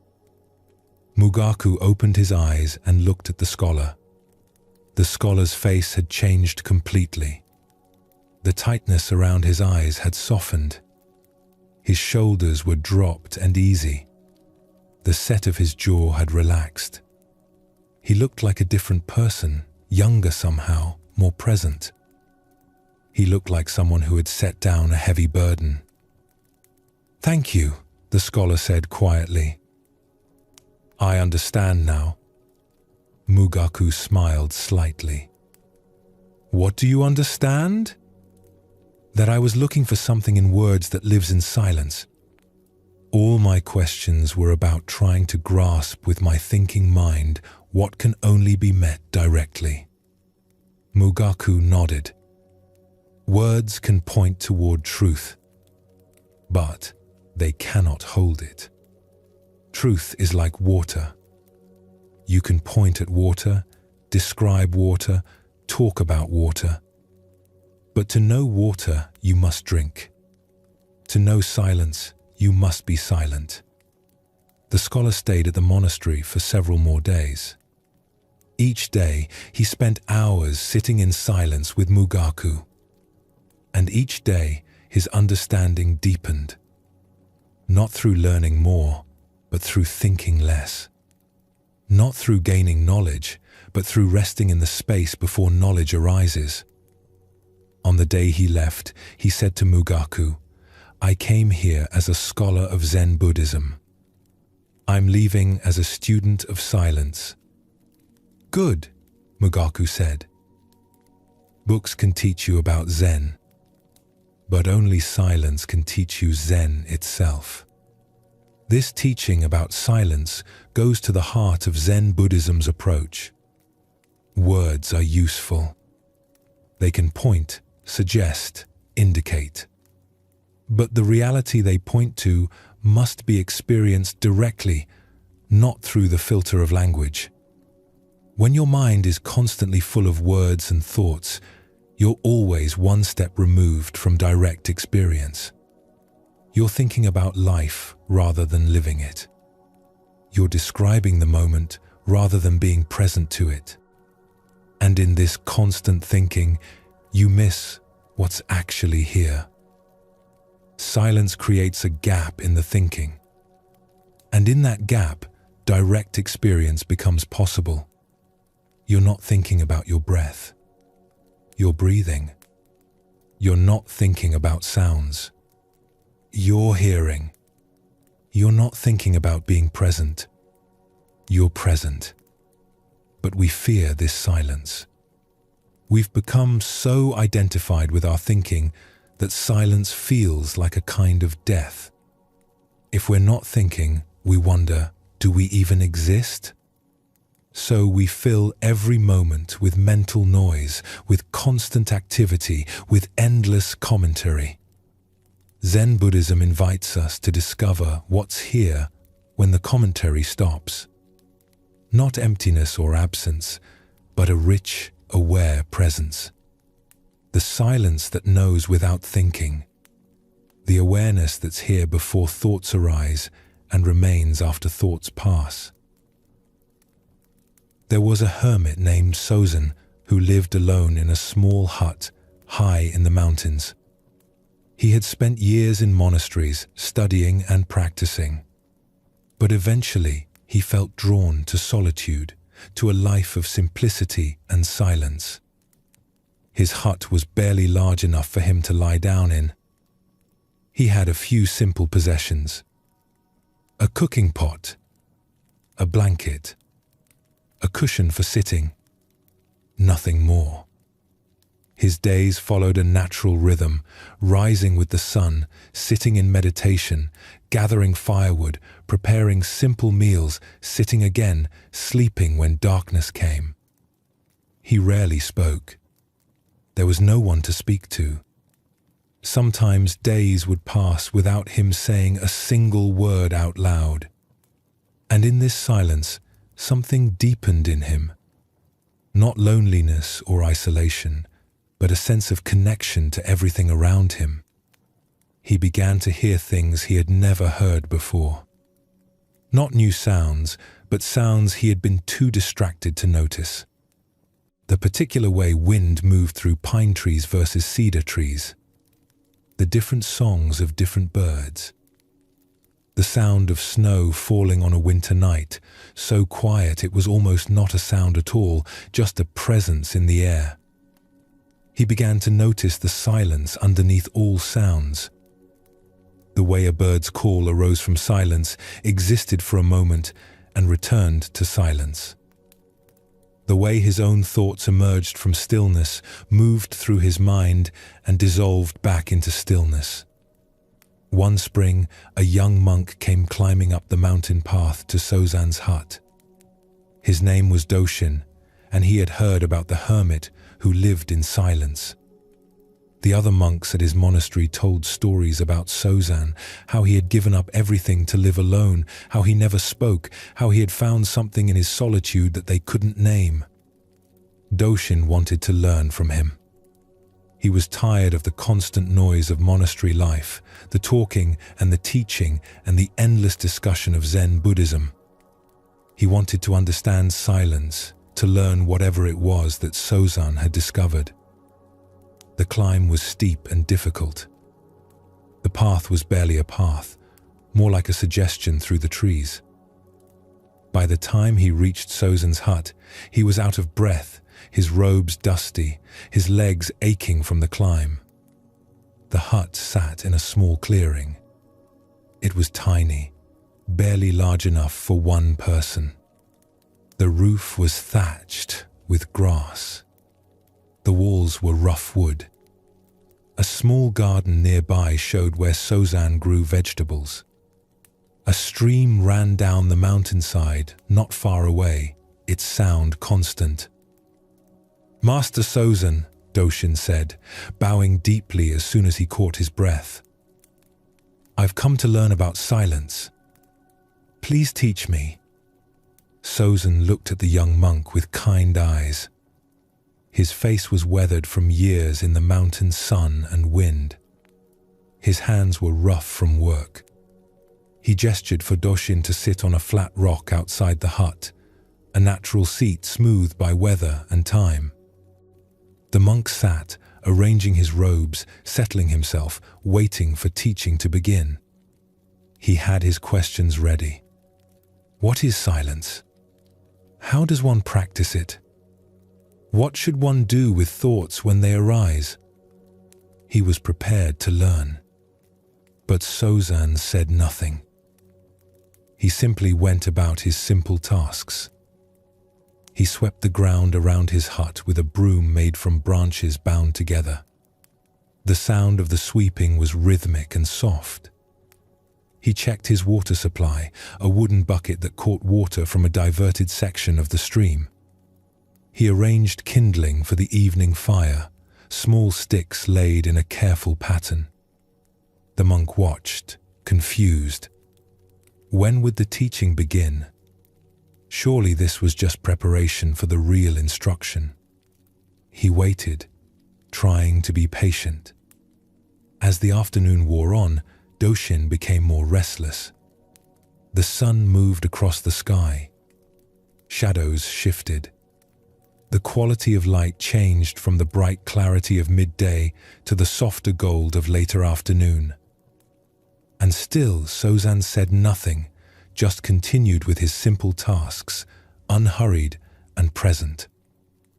Doshan's mind was full of questions. Should he ask again?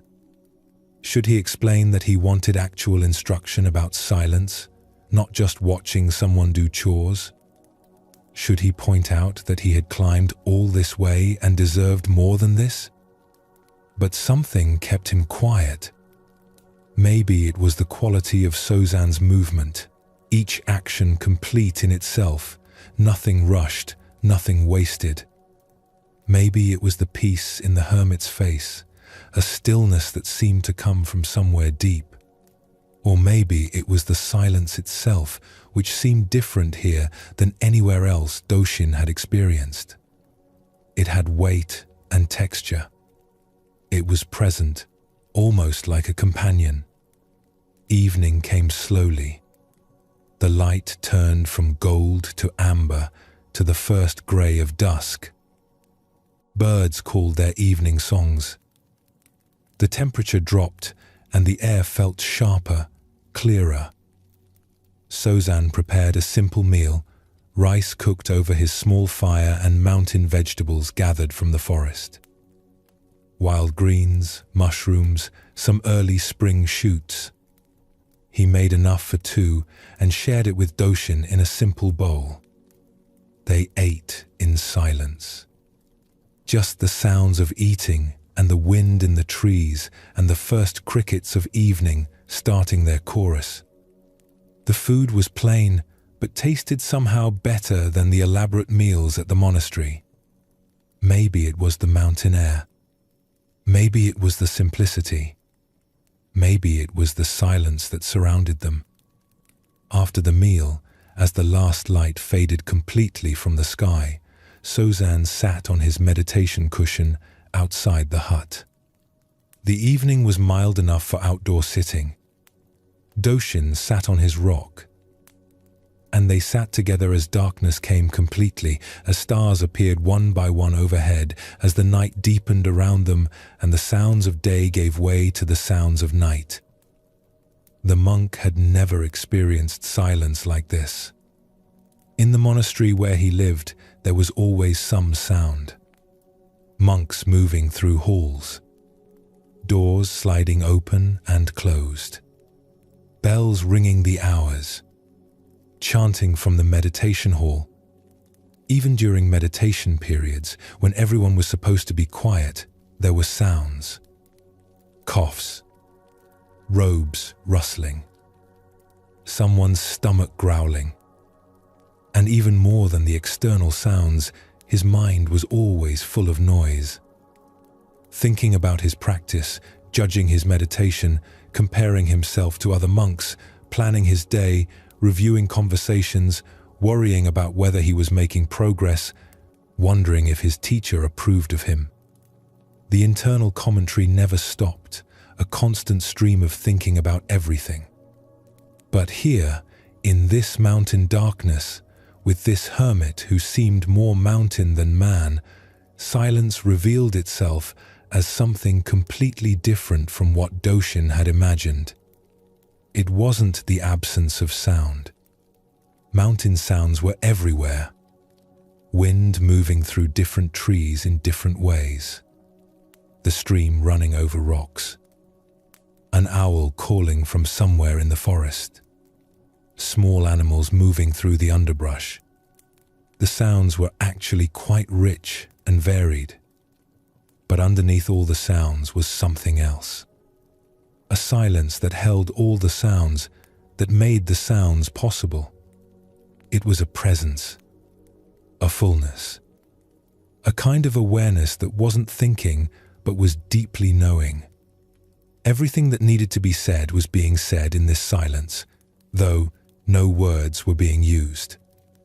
Hours passed. Doshin lost track of time completely.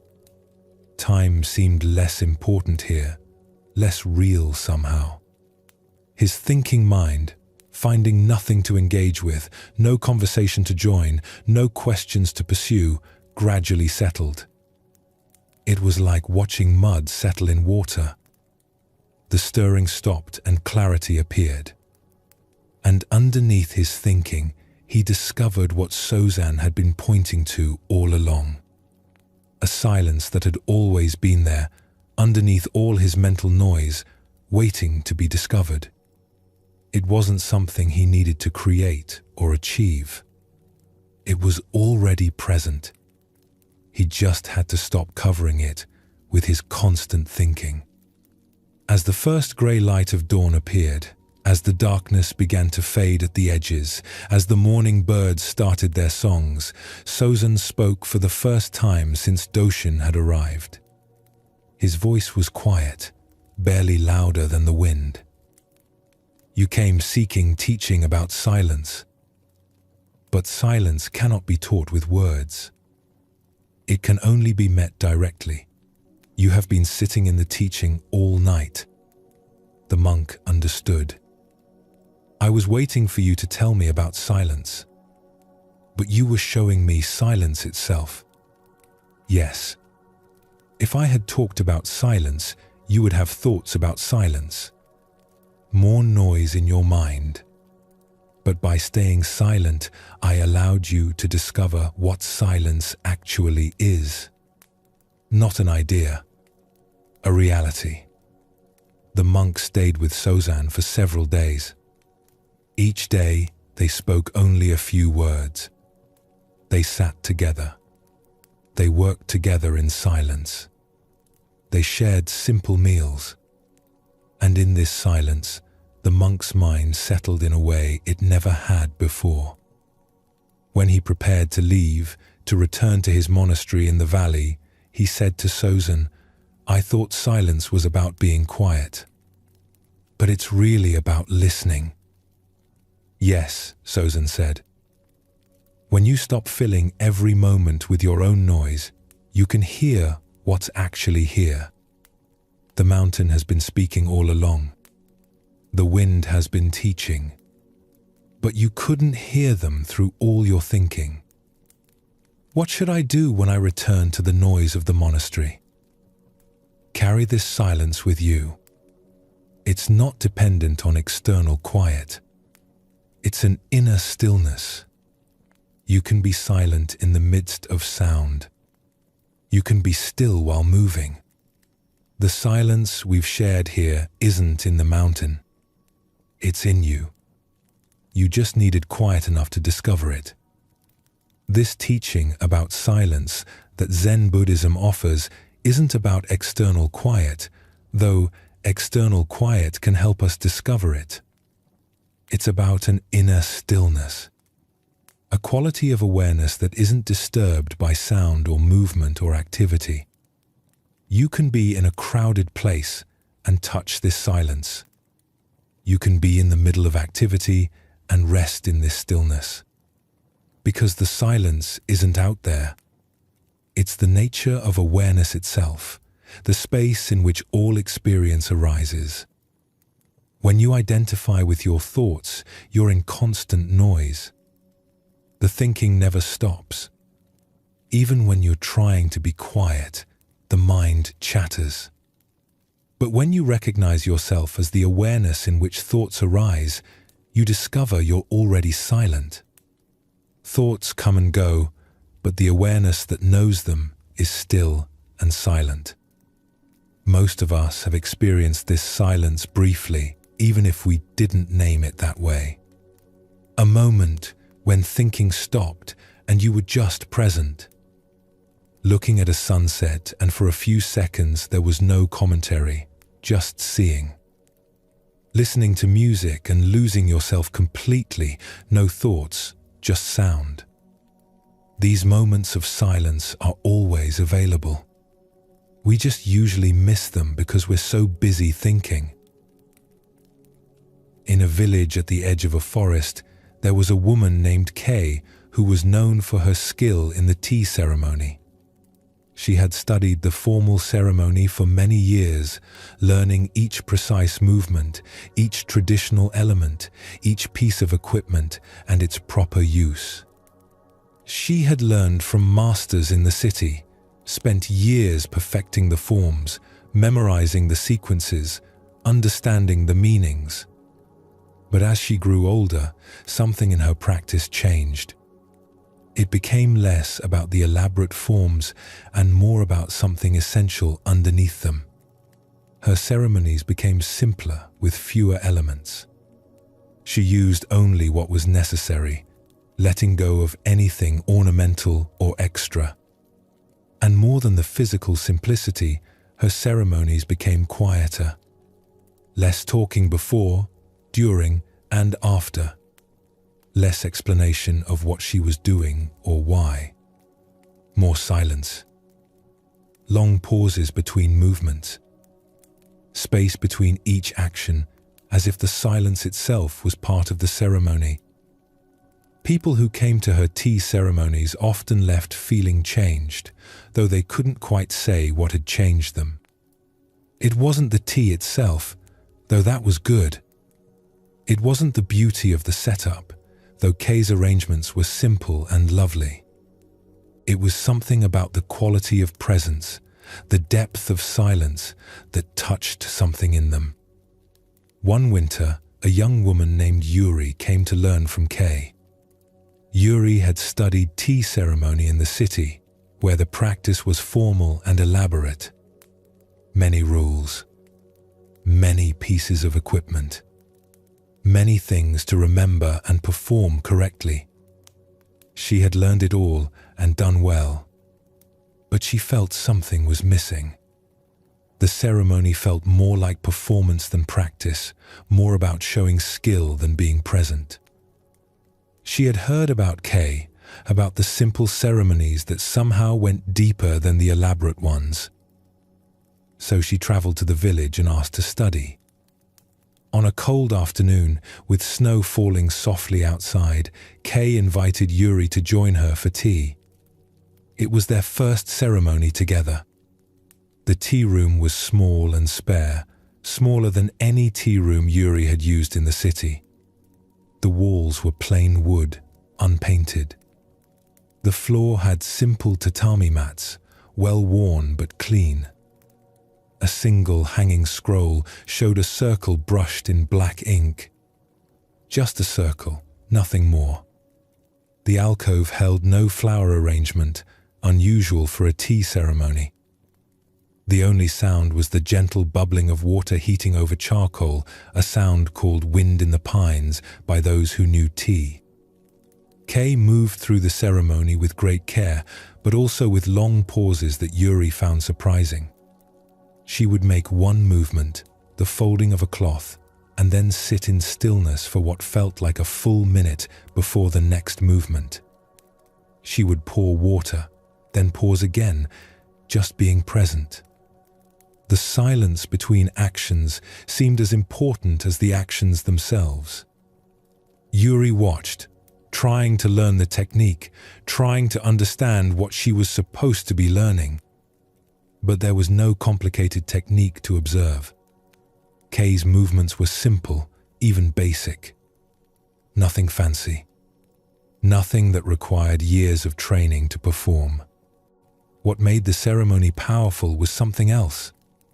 The quality of presence Kay brought to each action. The silence she carried with her. The way she was completely present to each moment without rushing ahead to the next. The tea itself, when it came, was made with great care, but no fussiness. The temperature was right. The amount was right. But more than the technical correctness, there was a feeling of completeness in the making. As if nothing else in the world existed in that moment except the making of this tea. After Kay had served the tea and Yuri had drunk it, following the traditional forms she had learned in the city, they sat together. The silence stretched out. It wasn't uncomfortable, but it was unfamiliar to Yuri. In the city, there was always talk after the ceremony. Discussion of the tea, comments on the flower arrangement, questions about the scroll. But here, Kay simply sat, present and still. Yuri felt she should say something, should comment on the excellent tea, or ask a question about some aspect of the ceremony. But Kay's peaceful presence made speech seem unnecessary. More than unnecessary, it seemed like it would break something important, like shouting in a quiet forest. So they sat for a long time, listening to the sound of snow falling outside. Not talking about the snow or the tea or the ceremony. Just present to the moment as it was. The charcoal fire settling. The snow accumulating on the roof. The light fading as afternoon moved toward evening. Finally, after a silence that must have lasted half an hour, Kay spoke. Her voice was soft, barely above a whisper, matching the quality of the moment. In the city, tea ceremony is often about performance. About showing skill, demonstrating knowledge, proving you've learned the forms correctly. But the heart of tea ceremony is meeting. Two people, tea, this moment. When we fill the ceremony with too much talking, too much explanation, too much display, we miss the actual meeting. But don't students need to learn the proper forms? Yuri asked, keeping her voice quiet to match Kay's. The forms are important at first. They provide structure, a container for the practice. But eventually, the forms should become transparent. You don't think about them anymore. They happen naturally, like breathing. You just move, and the forms appear on their own because they've become part of you. Then the real ceremony can begin. The ceremony of presence, of silence, of meeting the moment as it is. How do I learn this? Is there a practice? Practice silence, Kay said simply. Not just external silence, though that helps at first. Inner silence. Notice how much mental commentary you have as you perform the ceremony. Am I doing this right? Does my teacher approve? This is the folding of the cloth. All these thoughts take you away from the actual doing. They create noise that covers the silence underneath. Over the following weeks, Yuri stayed in the village and practiced with Kay. She began to pay attention to her inner commentary in a way she never had before. She noticed that when she prepared tea, her mind was constantly talking, judging her performance, evaluating each movement, remembering what her previous teachers had said, comparing herself to other students, planning what to do next, worrying about mistakes. The actual actions, the feel of the bowl in her hands, the sound of the water pouring, the smell of the tea, the weight of the scoop, she was barely present to any of it. She was lost in thoughts about it, thoughts about it, layers of thinking that kept her separate from direct experience. She started practicing with less thinking. When she folded the cloth, she just folded the cloth, feeling the texture of the silk, noticing the way it moved, present to the actual folding. When she poured water, she just poured water, hearing the sound, watching the steam rise, feeling the warmth. Every time her mind started its commentary, she noticed it and returned to the direct experience of what she was doing. Something shifted in her ceremony. It became less performance and more presence. Less about doing it right and more about being fully present to each action. And in this presence, silence naturally arose. Not because she was forcing herself to be quiet, not because she was trying to achieve some special state, but because she was too present to the moment to be thinking about it. The thinking dropped away on its own when there was nothing to think about, only the direct experience of each action. "You're beginning to understand," Kay told her after a ceremony they did together one morning. The snow had stopped, and pale sunlight filled the tea room. Zen Buddhism teaches that the extraordinary is hidden in the ordinary. But we miss it because we're so busy thinking about the ordinary that we never actually experience it. Silence allows us to meet the moment directly, without all our thoughts in the way. Is this what all Zen practice is about? Yuri asked. Learning to be silent? Partly. Silence reveals what's always here, but usually covered by thinking. In this silence, you discover that each moment is complete in itself. Making tea is just making tea. Nothing needs to be added to it. It's already enough. This is what the ceremony teaches when we practice with silence. That this moment, this action, this breath is already whole. This wisdom of silence that Zen Buddhism points to is available in every moment. You don't need to go to a mountain hermitage or practice elaborate ceremonies. You can touch silence right here, right now. Your thoughts will come. That's natural. They're like waves on the ocean of silence. Let them come and go. You don't need to fight them or follow them. Just notice that underneath the waves, the ocean is still and silent. Zen Buddhism teaches that this silence is your true nature. Deeper than your thoughts, more fundamental than your thinking mind. The awareness that's here before thought arises and remains after thought passes. This silence is always available, always here, always ready to receive you when you stop running and simply rest in what is. Let yourself settle into this silence now. Let the noise of thinking gradually quiet. Let the stillness underneath become more apparent. This is the wisdom of silence. Not something to achieve, but something to discover. Already here, already present, already holding you in its peace. There's a way of holding things that Zen Buddhism teaches.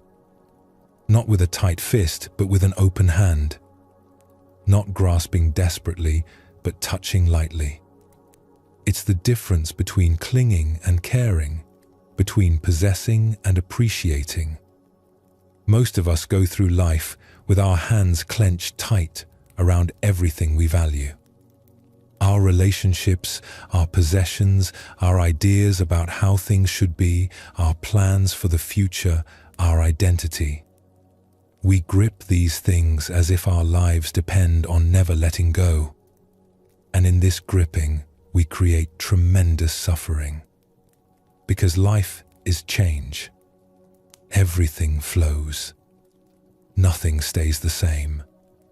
The moment you grasp something tightly, trying to freeze it in place, it's already changing. The relationship evolves. The possession wears out. The plan falls apart. Your body ages. People leave. Nothing you can hold on to will stay exactly as it is. This doesn't mean you shouldn't care about things. Zen Buddhism isn't teaching indifference or coldness. It's teaching a different way of caring. A way that allows things to be what they are, to change as they must, without your attachment adding suffering to the natural flow of life. Think of holding a bird. If you grip it too tightly, you hurt it. You might even kill it. If you don't hold it at all, it flies away and you never experience its presence. But if you hold it gently with an open hand, it can rest there freely. And when it's time for it to fly, you can let it go without grief, knowing that its nature is to fly. This is how Zen teaching invites us to hold everything in life. Lightly. With appreciation rather than possession. With care rather than clinging. Knowing that all things arise, stay for a time, and pass away. And that our grasping doesn't change this. It only makes the passing more painful. There was a master named Soyen who lived in a small temple in a mountain valley. The temple was modest, just a few buildings arranged around a simple courtyard. He was known throughout the region for his simple way of living and his deep calm in the face of change. Students came to him to learn this quality of equanimity, this ability to meet both gain and loss with the same peaceful presence. Soyen had very few possessions. His room held a sleeping mat, a few robes, some books, and little else. But among his few things, there was one item he used daily and treasured for its simple beauty. A tea bowl, pale blue with a glaze that showed patterns like clouds drifting across a sky. He had received it 20 years earlier from his teacher, and he had used it every day since. The bowl fit perfectly in his hands. He knew every subtle variation in its surface, every small imperfection in the glaze. It had a small chip on the rim from years ago when he had bumped it against a pot. But the chip had become part of its character, part of its story. Each morning when he drank his tea, he held this bowl, feeling its familiar weight, seeing the steam rise from its rim. One morning, as Soyen was having tea in his small room, he heard a sound from the shelf where the bowl usually rested. He had set it there to dry after washing it. But the shelf, old wood that had warped slightly over the years, had shifted. The bowl rolled, tipped, and fell to the floor. The sound of breaking was clear and final. The bowl shattered into many pieces, the beautiful glaze now in fragments scattered across the tatami mat. A student who was visiting, a young monk named Daiki, was in the hallway when he heard the sound. He rushed to the room and saw the broken bowl. His face showed immediate distress. He knew how much that bowl meant to Soyen, how many years the master had used it, how it had been a gift from his teacher. "Master, your tea bowl. The one from your teacher.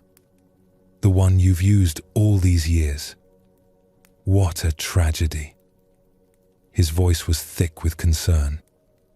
But Soyen looked at the broken pieces with a calm face. No anger, no distress, no tightness around his eyes or mouth. He set down the cup he was holding and knelt beside the fragments.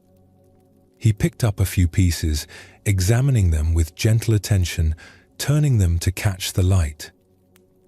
"It was a good bowl," he said quietly, his voice warm with appreciation. "It served well for many years. I enjoyed using it every day. But aren't you upset? Don't you feel the loss? It was from your teacher." Soyen looked up at the young monk. "I feel something, yes. A kind of softness in my chest. Tenderness. Appreciation for the bowl and its years of service. Gratitude that I had it for so long. But upset?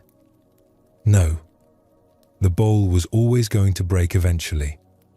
All things break. This is their nature. But it was your favorite. You used it every single day. I've never seen you use a different bowl." "Yes." "And because I used it every day, I appreciated it fully. I enjoyed it while it was whole. I noticed its beauty, its feel in my hands, the way tea tasted from it. I was present to it. Now it's broken. This is what happens to all things. Shall I add my suffering to the simple fact of the breaking?" Daiki sat down on the floor, his confusion evident on his face. "But surely you wish it hadn't broken? Surely you'd prefer it was still whole. My wishing doesn't unbreak it. And even if it hadn't broken today, it would have broken someday. Next year, 10 years from now. When I die, someone else would have inherited it and used it until it broke. All bowls break eventually. All things that arise also pass away. This bowl was no exception." Soyen gathered the pieces carefully and placed them in a cloth. His movements were gentle, respectful. "I held this bowl lightly all the years I used it. I knew it was temporary, as all things are. So when it broke, I was ready. Not because I expected it to break today, or even thought about it breaking, but because I understood its nature. Bowls break. This is not tragedy. This is just the way of things. The nature of form is to break down, to return to pieces. So you didn't really care about the bowl?" You kept yourself distant from it? I cared very much, Soyen said, and there was genuine feeling in his voice. I appreciated its beauty every time I used it. I enjoyed the feel of it in my hands, the weight of it, the way the glaze caught the light differently at different times of day. I enjoyed the memories associated with it, remembering my teacher handing it to me, remembering the thousands of mornings I held it. But I didn't cling to it. I didn't need it to last forever for it to be valuable. Its temporary nature didn't diminish my appreciation. If anything, it enhanced it. He held up one of the larger pieces, turning it to catch the morning light that streamed through the window. The glaze showed a pattern like clouds, blue and white swirling together in the way that had always reminded him of the sky over the mountains. See how beautiful this glaze is? I can still appreciate this beauty even though the bowl is broken. The beauty was never in the bowl staying perfect forever. The beauty was in the bowl itself, in each moment of its existence. That beauty was real, and I experienced it fully. I didn't save my appreciation for some future time. I didn't take it for granted. I was present to it each day. Now the bowl is broken, but the appreciation I had for it, that was real too. That happened. Nothing can break that experience. Daiki thought about this for a long time, watching as Soyen wrapped the pieces carefully in the cloth. You're saying we should expect everything to break or end? Not expect in the sense of waiting for disaster or being pessimistic or never enjoying anything because we know it won't last. But understand. Have clarity about the nature of things. Everything that arises also passes away. Cups break. Flowers wilt. Relationships change. Bodies age. Seasons turn. This isn't pessimism. It's just seeing clearly. It's understanding the nature of reality. And when we see clearly, we can appreciate things while they're here without clinging to them desperately, without demanding they be permanent. Doesn't that make life sad? Knowing everything will end? The opposite, Soyen said gently, and he smiled for the first time since the bowl broke. It makes life precious. When we know something is temporary, we pay attention to it. We're present to it. We don't take it for granted. The flower is beautiful because it blooms and then fades. The sunset is precious because it only lasts a few minutes. The snow is magical because it melts. Life is meaningful because it's brief. If everything lasted forever, nothing would be special. He swept the remaining fragments into the cloth and stood up. This is what Zen Buddhism means by holding life lightly. Not caring less, but clinging less. Not loving less, but grasping less. Appreciating fully while present, releasing gracefully when the time comes. The bowl served its purpose. It brought beauty and utility to my life for many years. Now it's broken. I'm grateful for what it gave, and I let it go without adding suffering to the simple fact of change. He paused, looking at the wrapped cloth in his hands. Tomorrow I'll use a different bowl. I'll appreciate that one too, for as long as it lasts. And when it breaks, as it will someday, I'll appreciate the time I had with it and move on. This is how we can live. Fully present to what's here without clinging to keep it forever. This teaching about non-attachment runs through all of Zen Buddhism like water through rock. We create so much suffering through our grasping. We want things to stay the way they are. We want people to remain unchanged. We want our plans to unfold exactly as we imagined. We want our lives to follow a certain path. And when things don't go this way, when change comes as it always does, we suffer. Not just from the change itself, but from our resistance to the change. We add layers of suffering on top of the natural difficulty of loss or transition. Each thought is a way of clinging to how things were or how we wanted them to be. And this clinging doesn't stop the change. It just makes us suffer more while the change happens anyway. In a coastal village, there was a merchant named Ichiro who made his living trading goods between communities. He would buy rice from farming villages in the inland valleys and sell it in fishing villages along the coast. He would buy fish and seaweed from coastal towns and sell them to farming communities that had no access to the sea. He traveled constantly, his cart loaded with goods, following the routes he had established over many years of patient work. He was successful and comfortable. Not wealthy, but secure. He had regular customers who trusted him, who waited for his arrival each month. He knew the best routes through the mountains, the easiest river crossings, the quickest paths between villages. He knew the best prices, the best timing for different goods, the best ways to preserve things during transport. His business was stable and profitable. He had built a good life through years of careful attention and honest dealing. He had a wife and 3 children. They lived in a solid house with a good roof. There was always enough food.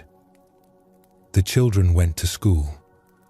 It wasn't a life of luxury, but it was a good life, built through his steady work and the relationships he had cultivated over many years. One autumn, everything changed. A terrible storm came from the sea, larger and more powerful than any storm in living memory. The old people in the village had never seen anything like it. The wind tore roofs from houses, pulled trees up by their roots. The rain fell so heavily that rivers overflowed their banks and new rivers formed where there had been only dry ground. But worst of all was the storm surge. The ocean rose and pushed far inland, farther than anyone thought possible. Seawater flooded the low-lying farming valleys where Ichiro's suppliers lived. The salt water destroyed crops and contaminated wells. Fields that had grown rice for generations became poisoned with salt. The farming villages where Ichiro had bought rice for years were devastated. Their autumn rice harvest, which should have been ready to sell, was ruined. Their fields were unusable. Their storage buildings were damaged or destroyed. They had nothing to sell. More than that, they needed help just to survive.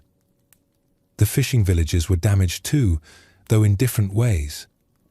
Boats were smashed against rocks or sunk in the harbor. Fishing equipment was lost. Houses near the water were destroyed or damaged. The docks needed rebuilding. The normal patterns of life and trade that Ichiro depended on were completely disrupted. For several days after the storm, Ichiro just tried to help with the immediate crisis. Searching for survivors, clearing debris, bringing water from uncontaminated wells. But as the emergency passed and people began to think about the future, he started to realize the full extent of what had changed. He stood beside his cart one morning, looking at his carefully organized goods. Rice that no one could afford to buy. Tools for farming communities that no longer had fields. His whole business was based on these trade routes, these relationships, these patterns that had seemed so stable. Without them, how would he make his living? He had a family to support. He had responsibilities. Everything he had built over years of patient work was collapsing. He felt despair rising in his chest, a heavy feeling that made it hard to breathe. He sat down on the cart's step, his head in his hands. His wife found him there. "What are we going to do?" she asked, her voice thin with worry. "I don't know," he said. "Everything I built, it's all gone. We still have the cart. We still have each other. But the business, my roots, my suppliers, everything I worked for." She sat beside him. "Go talk to Master Hakuin. He might help you see clearly." So Ichiro went to visit the monk he knew, a man named Hakuin who lived in a small temple at the edge of the village. The temple had been damaged in the storm, but Hakuin was there, working to repair the roof. He climbed down from his ladder when he saw Ichiro approaching. "Master Hakuin," Ichiro said, slumping onto the temple steps. "The storm has destroyed everything. The farmers have no rice to sell. The fishermen have no boats to fish with. My trade routes are gone. My business is finished. I've lost everything I worked for. I don't know what to do." Hakuin sat down beside him. He picked up a cup of water he had been drinking and took a slow sip. "Your cart is still there," he observed calmly. "I can see it from here. You still have your health. Your family is safe. I spoke with your wife yesterday. The roads still exist, even if they need some repair. What have you actually lost?" "My business. My whole way of making a living.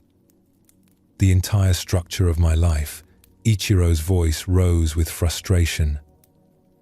"Ah," Hakuin said, setting down his cup. "You've lost the particular way things were arranged. That's true. The specific pattern your life followed.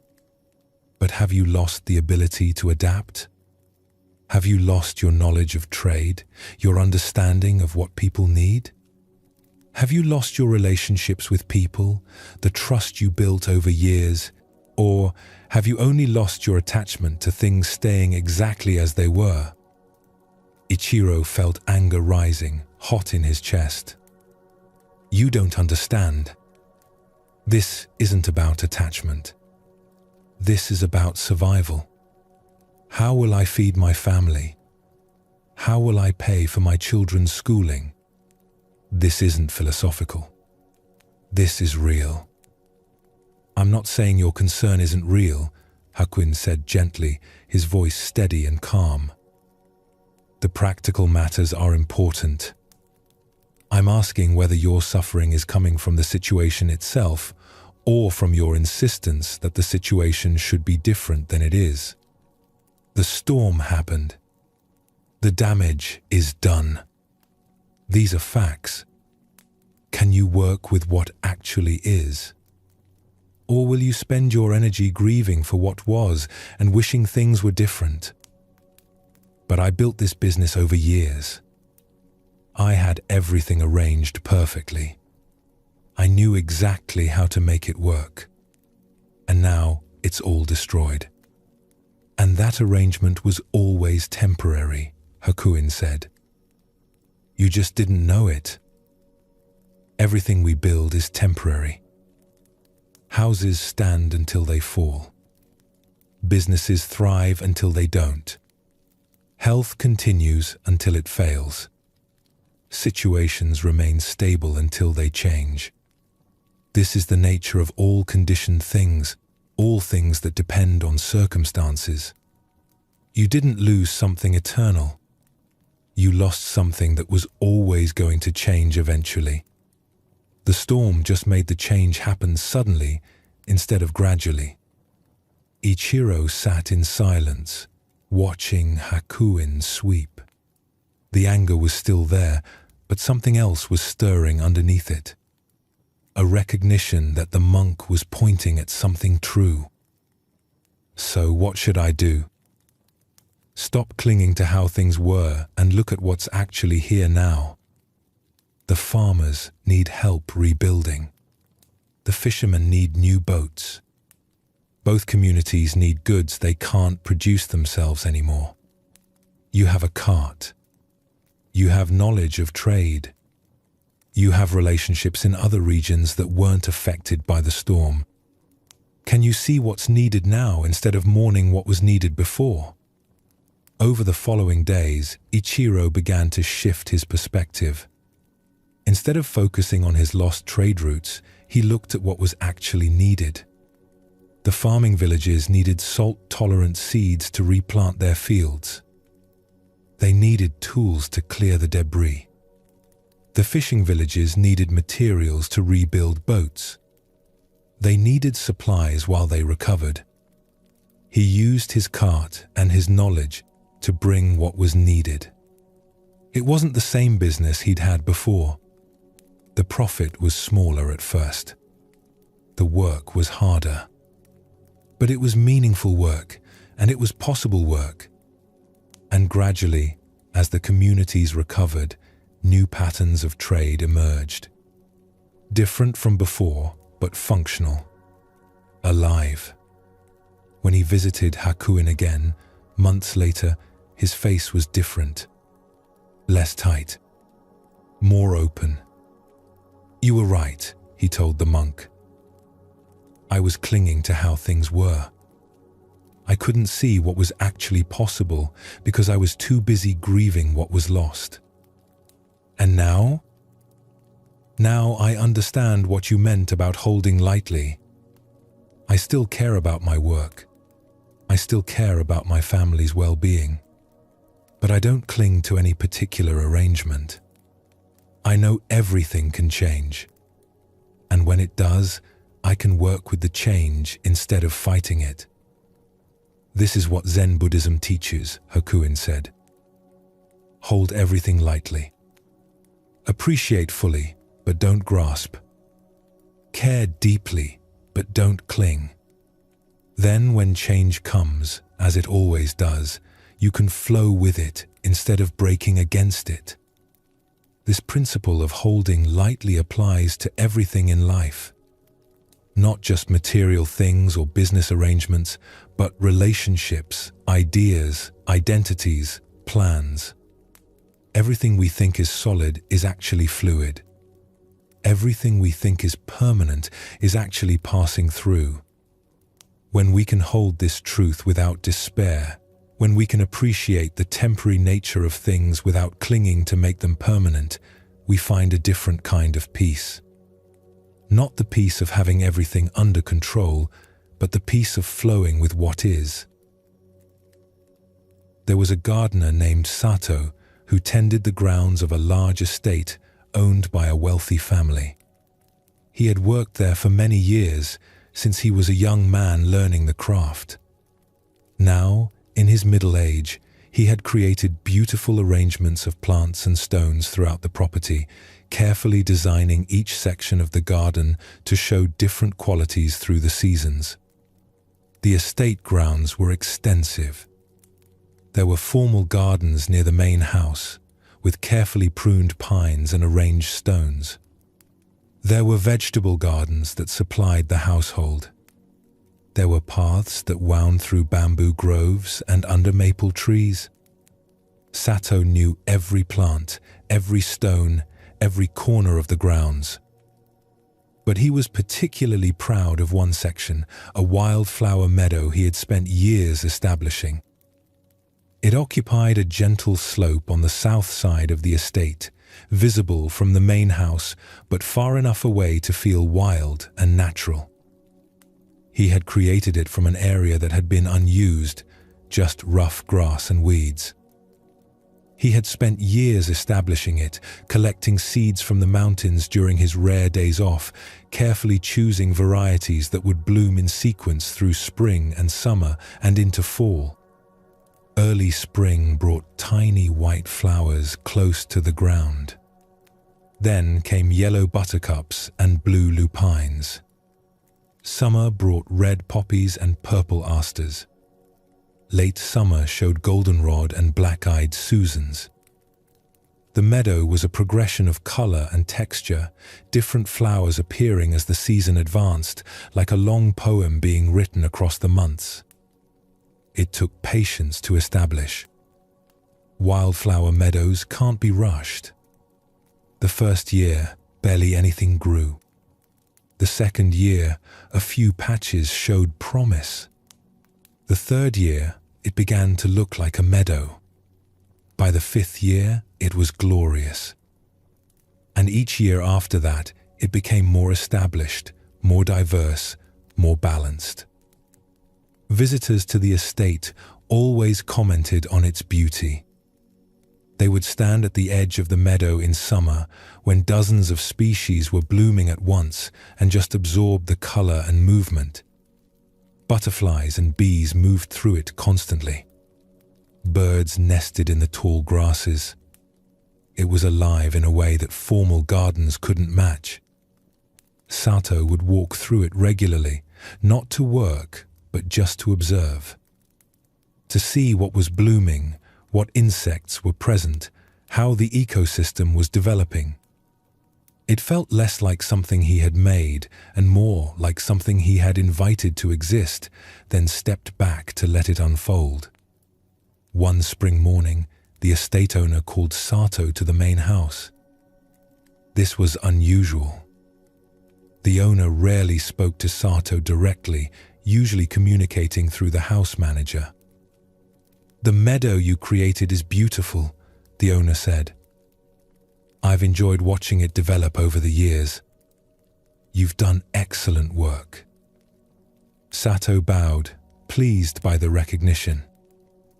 "However," the owner continued, "I've decided to build a pond in that location. A large pond with a small island and a bridge. I've been planning this for some time. The work will begin next month. You'll need to clear the meadow to make space for the excavation." Sato felt his chest tighten. He bowed again, keeping his face neutral. "Yes, sir. I understand. I know you put considerable effort into that meadow," the owner said. "I appreciate your work. But I believe a pond in that location will be even more beautiful. You'll be in charge of designing the planting around it once it's complete." Sato bowed a third time and left. He walked back toward the meadow, his mind churning. Years of work. His most beautiful creation. All the careful selection, the patient establishment, the watching and tending as it developed. Gone, replaced with a pond. He felt anger rising. The owner didn't understand how much work had gone into the meadow, how carefully it had been designed, how perfectly balanced it had become. He felt grief welling up. The meadow would be destroyed, dug up, turned into a hole in the ground. And beneath the anger and grief, there was resentment. His work wasn't valued. Years of effort dismissed for a new project. The owner thought a pond could just replace what had taken so long to create. He reached the meadow and stood at its edge. Early spring flowers were just beginning to bloom. In a few weeks, the whole meadow would be magnificent, the first wave of color spreading across the slope. And then it would be destroyed, every plant dug up, the soil disrupted, everything he had nurtured torn apart. As he stood there, his thoughts spiraling, a bee landed on a small flower near his foot. One of the earliest bloomers, a tiny blue flower that grew close to the ground. He watched the bee move from bloom to bloom, its legs thick with yellow pollen. It flew off to another patch of flowers, then another, moving through the meadow with complete presence. The bee didn't know this meadow would soon be gone. It didn't know that in a month, these flowers would be buried under piles of excavated earth. It was just fully present to the flowers that were here now. This bloom, this moment, this perfect spring morning. something shifted in Sato as he watched. The bee's complete presence to this moment, without any concern for the past or future. Just this flower. Just this moment. Nothing else. He realized he could spend the next month grieving what would be lost, making himself miserable before the meadow was even touched. He could be angry and resentful, carrying those feelings every day until the work began. Or he could appreciate the meadow fully while it was still here. Every flower, every bee, every breeze moving through the grasses, every morning walk, every evening observation. He chose appreciation. Each day he walked through the meadow with full attention, noticing everything. The particular yellow of the early buttercups, bright as small suns. The way the grasses bent in the wind, all moving together like water. The sound of insects, a constant hum in the warm afternoons. The smell of earth and growing things, rich and alive.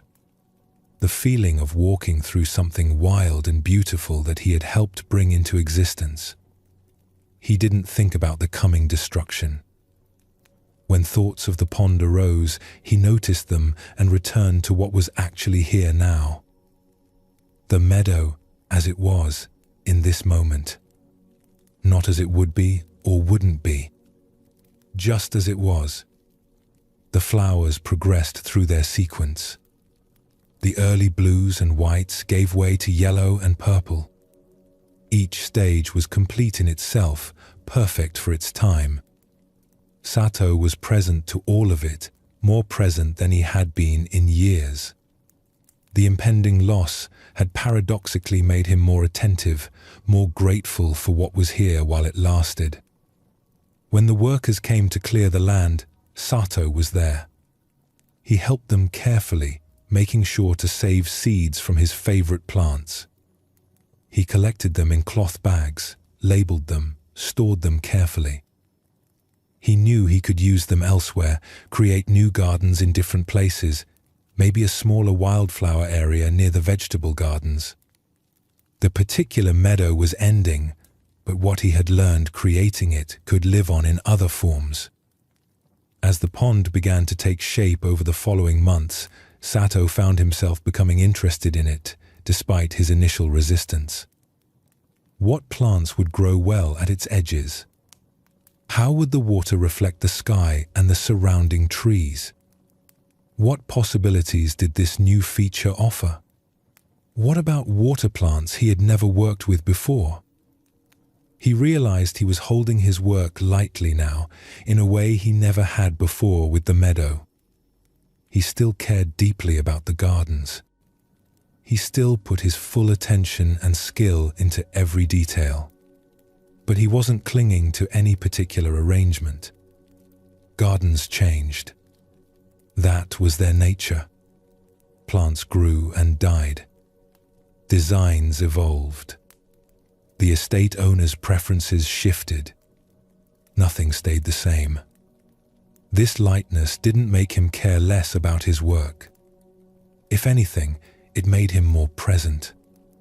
Because he wasn't spending his energy trying to make things permanent, trying to freeze one beautiful moment into forever, he could fully appreciate each stage of the garden's life. Each season was complete in itself. Each garden was perfect for its time, even knowing that time would pass and things would change. This is what Zen Buddhism points to with its teaching about non-attachment. It's not about caring less or becoming cold or distant.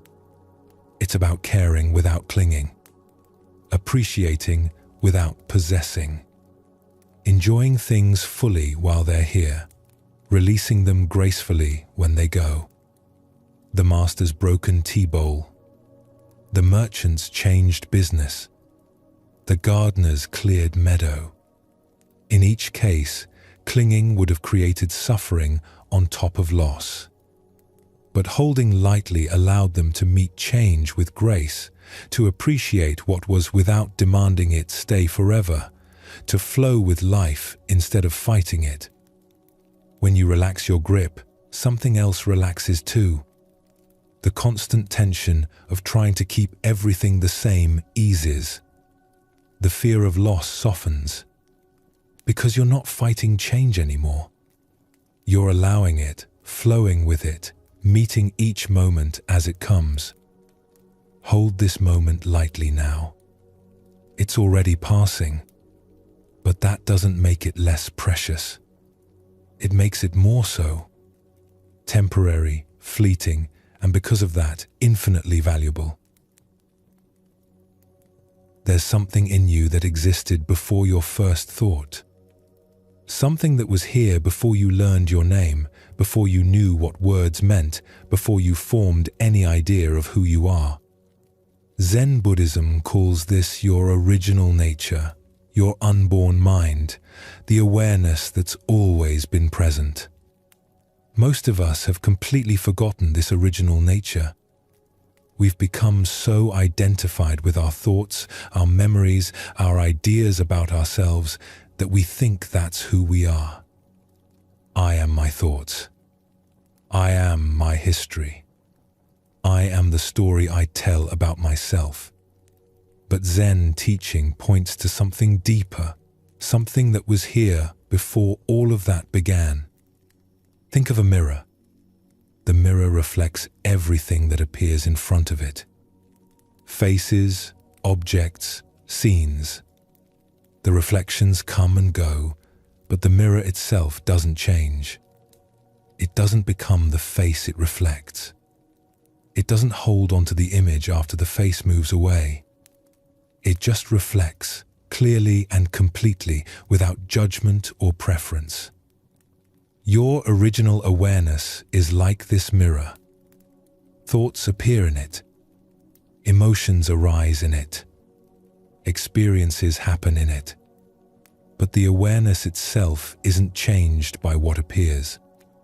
It doesn't become the thought or the emotion or the experience. It simply knows them, the way a mirror simply reflects. This awareness is what you truly are, beneath all the layers of identity and story and accumulated experience. It's been here your whole life, watching everything unfold. It was here when you were an infant, before language. It's here now, reading these words. It will be here tomorrow. It doesn't age or change or need improvement. It's complete exactly as it is. When you can recognize this awareness, even briefly, something fundamental shifts. You realize you're not your thoughts. You're the one who knows the thoughts.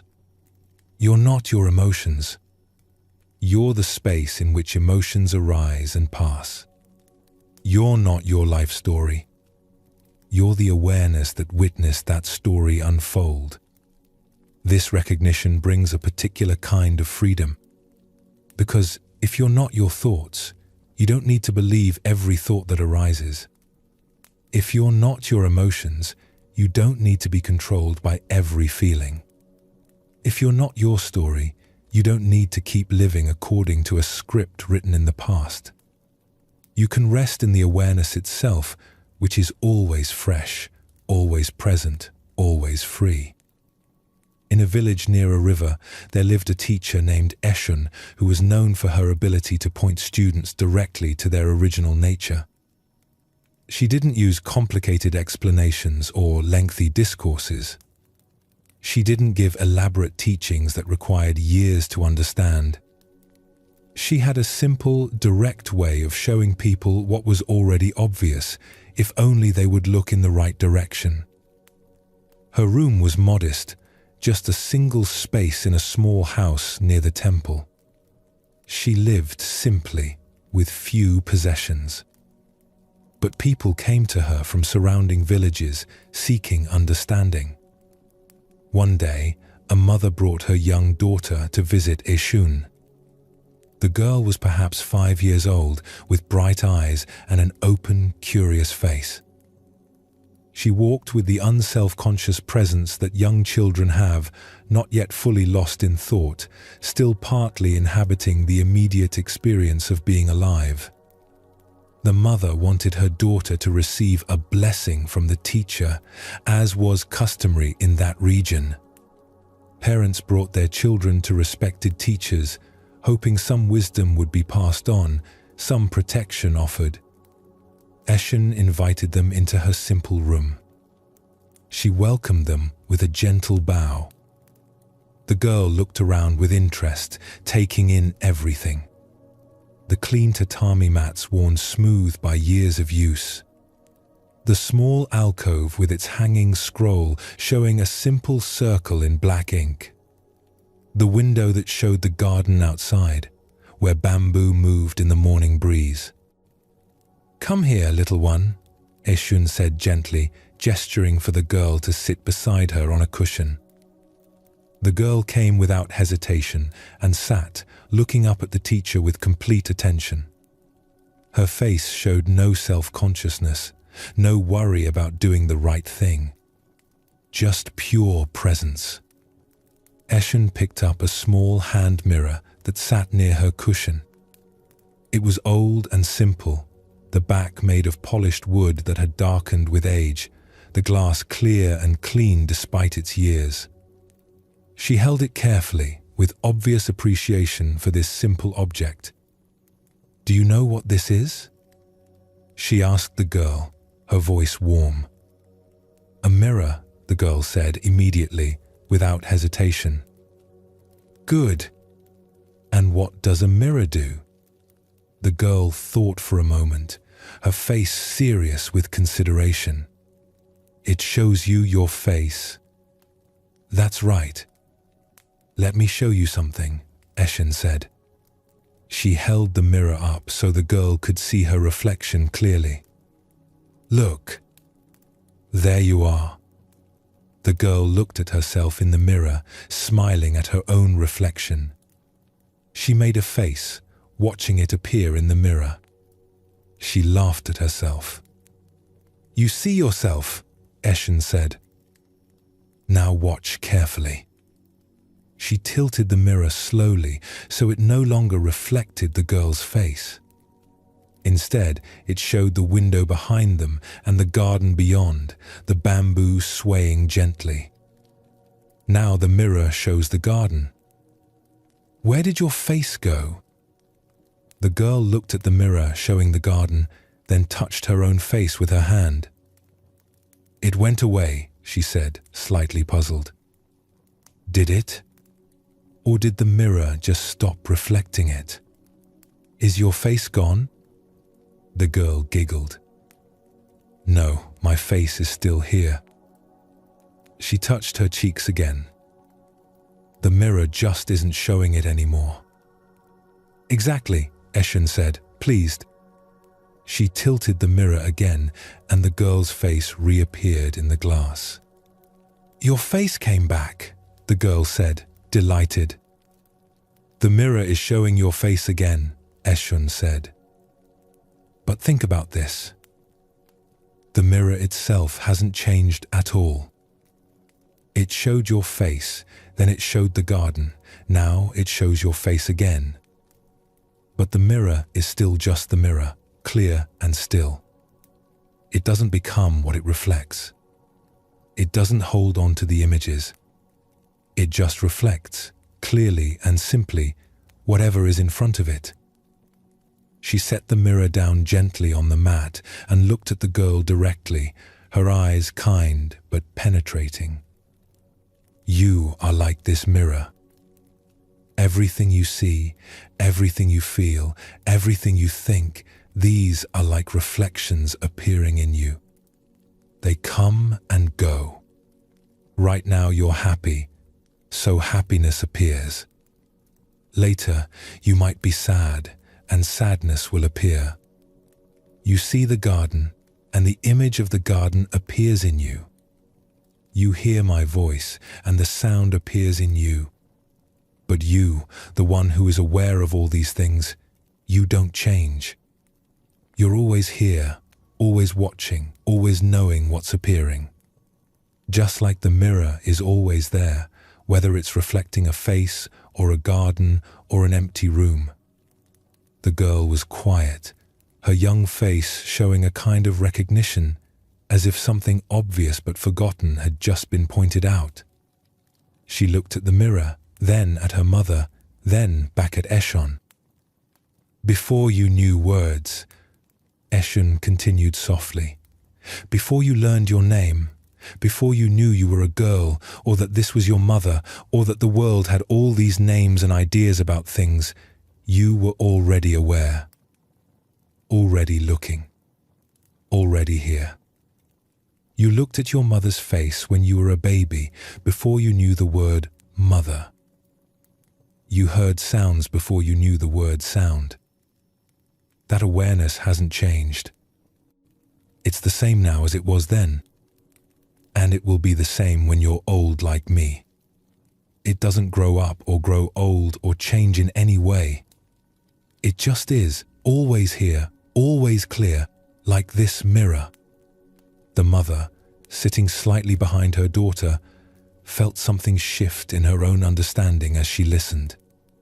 She had brought her daughter for a simple blessing, perhaps expecting some words of protection or wisdom for the child's future.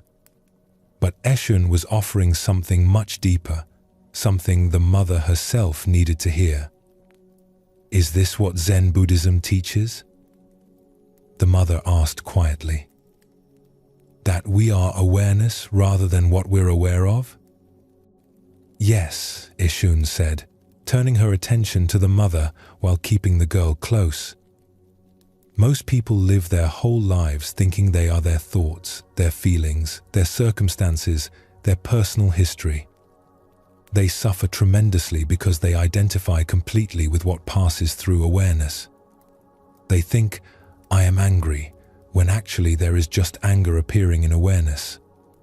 They think, I am this story, when actually there is just a story being witnessed by awareness.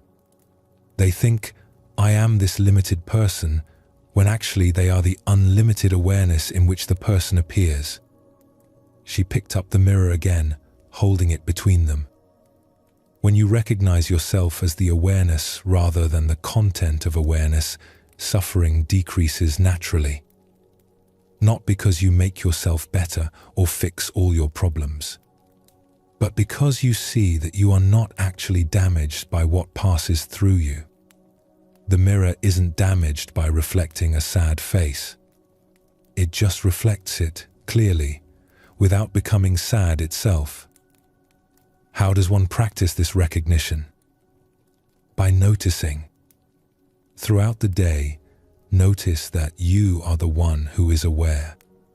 You see this. You hear that. You think this thought. You feel this feeling. But who is the you that's aware of all these things? Not your name, not your story, not your idea of yourself. The actual awareness itself.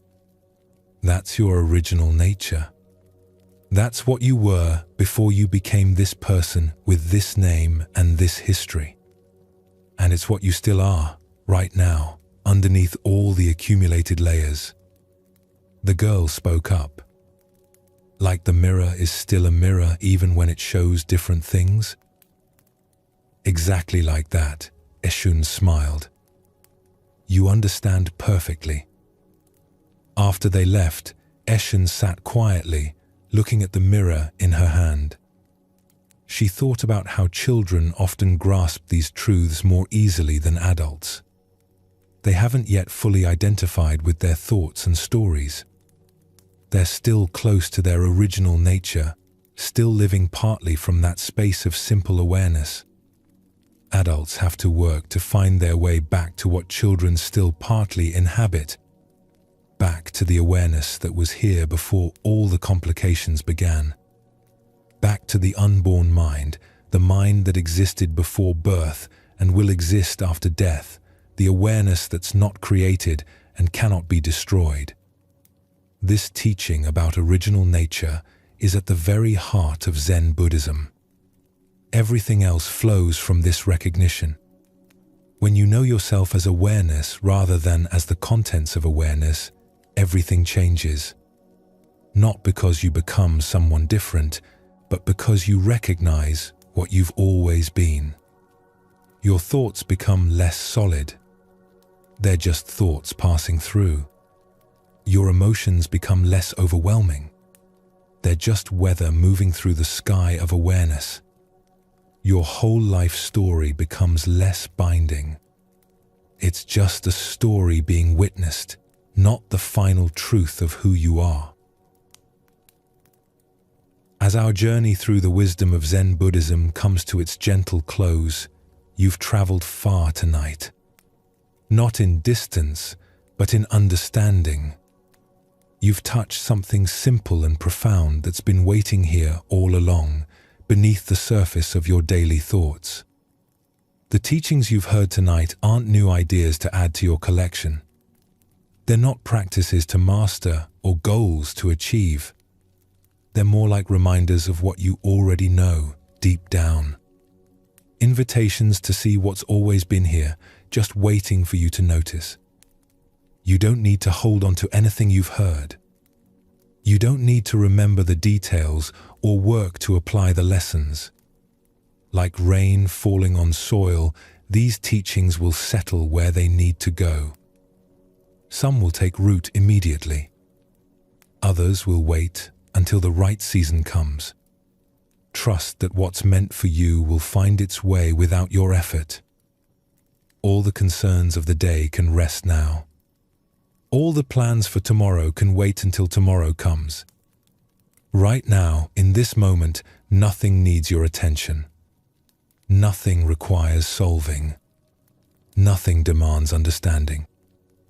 You can simply be here, breathing, alive, held by this moment exactly as it is. Let your breathing slow completely now. Feel yourself sinking deeper into whatever supports you. Notice how your body knows exactly how to rest when you stop trying to control the process. Your breath finds its own rhythm. Your muscles release their tension. Your mind settles like dust settling in water when the stirring stops. You can let go of being anyone in particular. Let go of maintaining any image or identity. Let go of all the roles you play during the day. For these hours of rest, you can simply be the awareness that witnesses all experience, the stillness that holds all movement, the silence that makes all sound possible. Zen Buddhism has shown you that peace, when the endless thinking settles, when the grasping relaxes, peace is what's already here, what's always been here, just waiting for you to stop long enough to notice. Your breath continues on its own, without your management. Your heart beats without your conscious effort. Your body knows how to heal and restore itself while you sleep. All the processes that keep you alive continue without your thinking mind directing them. You can trust this wisdom that's deeper than thought, older than your conscious mind, more reliable than any plan you could make. Let yourself release completely now. Release any remaining tension in your body, any lingering thoughts in your mind. Release the need to understand or accomplish or become anything at all. Release even the effort to release. Just allow everything to settle naturally, the way a bird settles into its nest at day's end.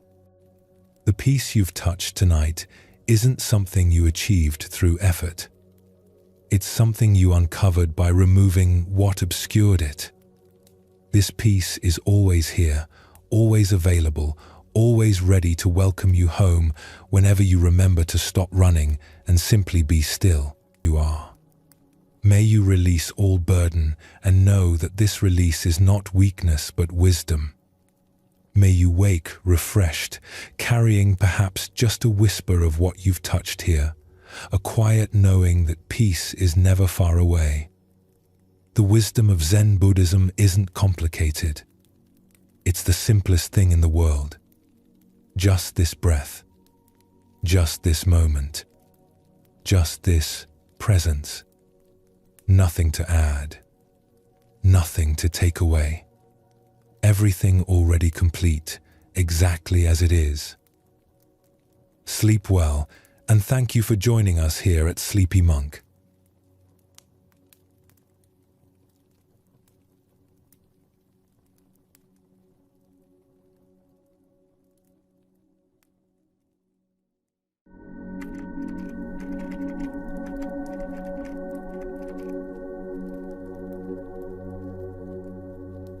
Tonight, we will explore one of the most profound teachings in Buddhism, the teaching of emptiness. This word can sound negative, as if it means nothingness or loss. But in Zen Buddhism, emptiness means something very different. And within it lies the secret to peace and freedom. Before we begin, feel free to share what time it is and where you are listening from. When the Buddha spoke of emptiness, he was pointing to something liberating. Nothing is as solid or separate as it appears. The cup that holds your tea is mostly empty space. The self you think is fixed and permanent is actually fluid and changing. Everything is connected. Everything is flowing. Tonight, we will explore this theme through gentle stories and teachings. You do not need to grasp or memorize anything. Simply allow yourself to listen. Let the teachings settle naturally. As your breathing deepens and your body relaxes, these ancient wisdoms will find their way into you without effort. Let's begin this gentle journey together. In Zen Buddhism, there is a teaching that seems to contradict common sense. It says that emptiness is what makes things valuable, not the solid parts, not the material, but the empty space. Think about the room you are in right now. What makes it useful? Is it the walls? The walls themselves are just barriers. What makes the room valuable is the empty space between the walls. That space allows you to move, to live, to breathe. Without emptiness, the room would be solid stone, completely useless. Or consider a cup. You might admire its shape, its color, the skill of its making. But what makes the cup actually useful? The hollow space inside, the emptiness that can hold water, tea, or wine. If the cup were solid throughout, it would be nothing more than a decorative lump. It is the empty space that gives the cup its purpose. We walk through our lives surrounded by useful emptiness, but we rarely notice it. We focus on what is there and ignore what is not there. We believe that more is better, that fullness is the goal, that emptiness is something to avoid or fill as quickly as possible. This habit shapes how we live. We fill our schedules until there is no space left. We fill our homes with possessions until there is no room to move. We fill our minds with constant noise and stimulation until there is no silence left. We are afraid of emptiness. We treat it as lack rather than as capacity. But Buddhism teaches us something different. It shows us that emptiness is vases were elegant. Her cups had graceful proportions. Every piece she made showed technical skill and careful attention. Tara took great pride in her work. She would spend hours refining the shape of a vessel, making the walls just the right thickness, smoothing the surface until it was flawless. She thought of herself as someone who created beautiful objects, and she measured her success by how perfect each piece looked. Her pottery sold well at the market. People admired the craftsmanship. But Tara noticed something that puzzled her. The pieces that sold most quickly were often not her most elaborate works. Simple, plain bowls with thick walls and rough textures would disappear immediately, while her most refined vases would sit unsold for weeks. One day, an old woman came to Tara's stall.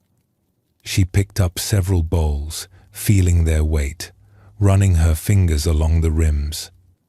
Finally, she chose the simplest bowl, one that Tara had made quickly without much thought. It was slightly uneven, the walls were thick, the glaze was plain. "Why did you choose that one?" Tara asked, gesturing to more elaborate pieces. "These others show much more skill. They are more beautiful." The old woman smiled and held up the simple bowl. "This one knows what it is for." Tara did not understand. "They are all for holding things. That is what bowls do." "Come with me," the old woman said. "I want to show you something." Tara was curious enough to close her stall and follow. The old woman led her through the village to a small temple where a tea ceremony was about to begin. They sat quietly at the back and watched. The tea master brought out his bowls. They were simple, rough, uneven. Some were cracked and had been repaired with gold lacquer. They looked almost crude compared to Tara's refined work. Yet when the tea master used them, when he poured tea into them and served them to guests, something happened that Tara had never noticed before. The bowls came alive. They were not objects to be admired. They were spaces to be filled.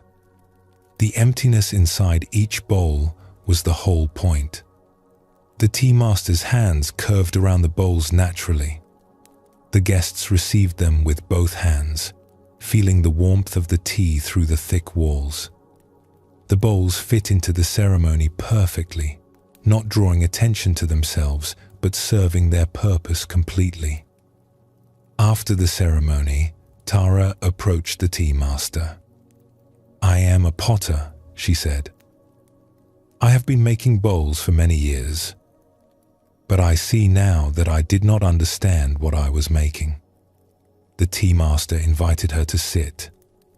He picked up one of his bowls and handed it to her. "What do you see?" Tara examined it carefully. The glaze was uneven. The shape was imperfect. There were small irregularities in the rim. "I see a bowl that could have been made better," she admitted. "The craftsmanship is rough." "Look again," the tea master said gently. "Do not look at what is there. Look at what is not there." Tara looked at the bowl, confused. What was not there? Then slowly, she began to understand. She looked into the hollow center, the empty space, the nothing. "This space," the tea master said, pointing to the emptiness, "is what I made. The clay is just the container for the space. The walls exist to hold the emptiness in a useful shape. When I form a bowl, I am not making an object. I am making a capacity to hold." He took the bowl from her hands and set it down. A bowl that draws too much attention to itself has forgotten its purpose.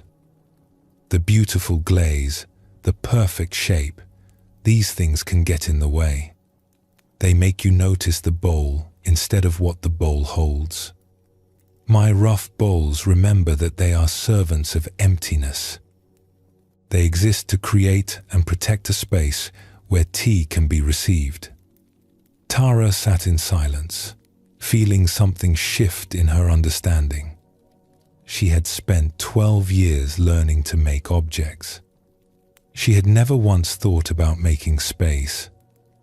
She had focused entirely on the solid parts, the clay, the glaze, the form. The emptiness had been merely what was left over, an absence between the walls she carefully shaped. "But emptiness is nothing," Tara said. "How can nothing be what matters most?" The tea master smiled. Pour tea into a bowl without emptiness. Pour it into solid stone.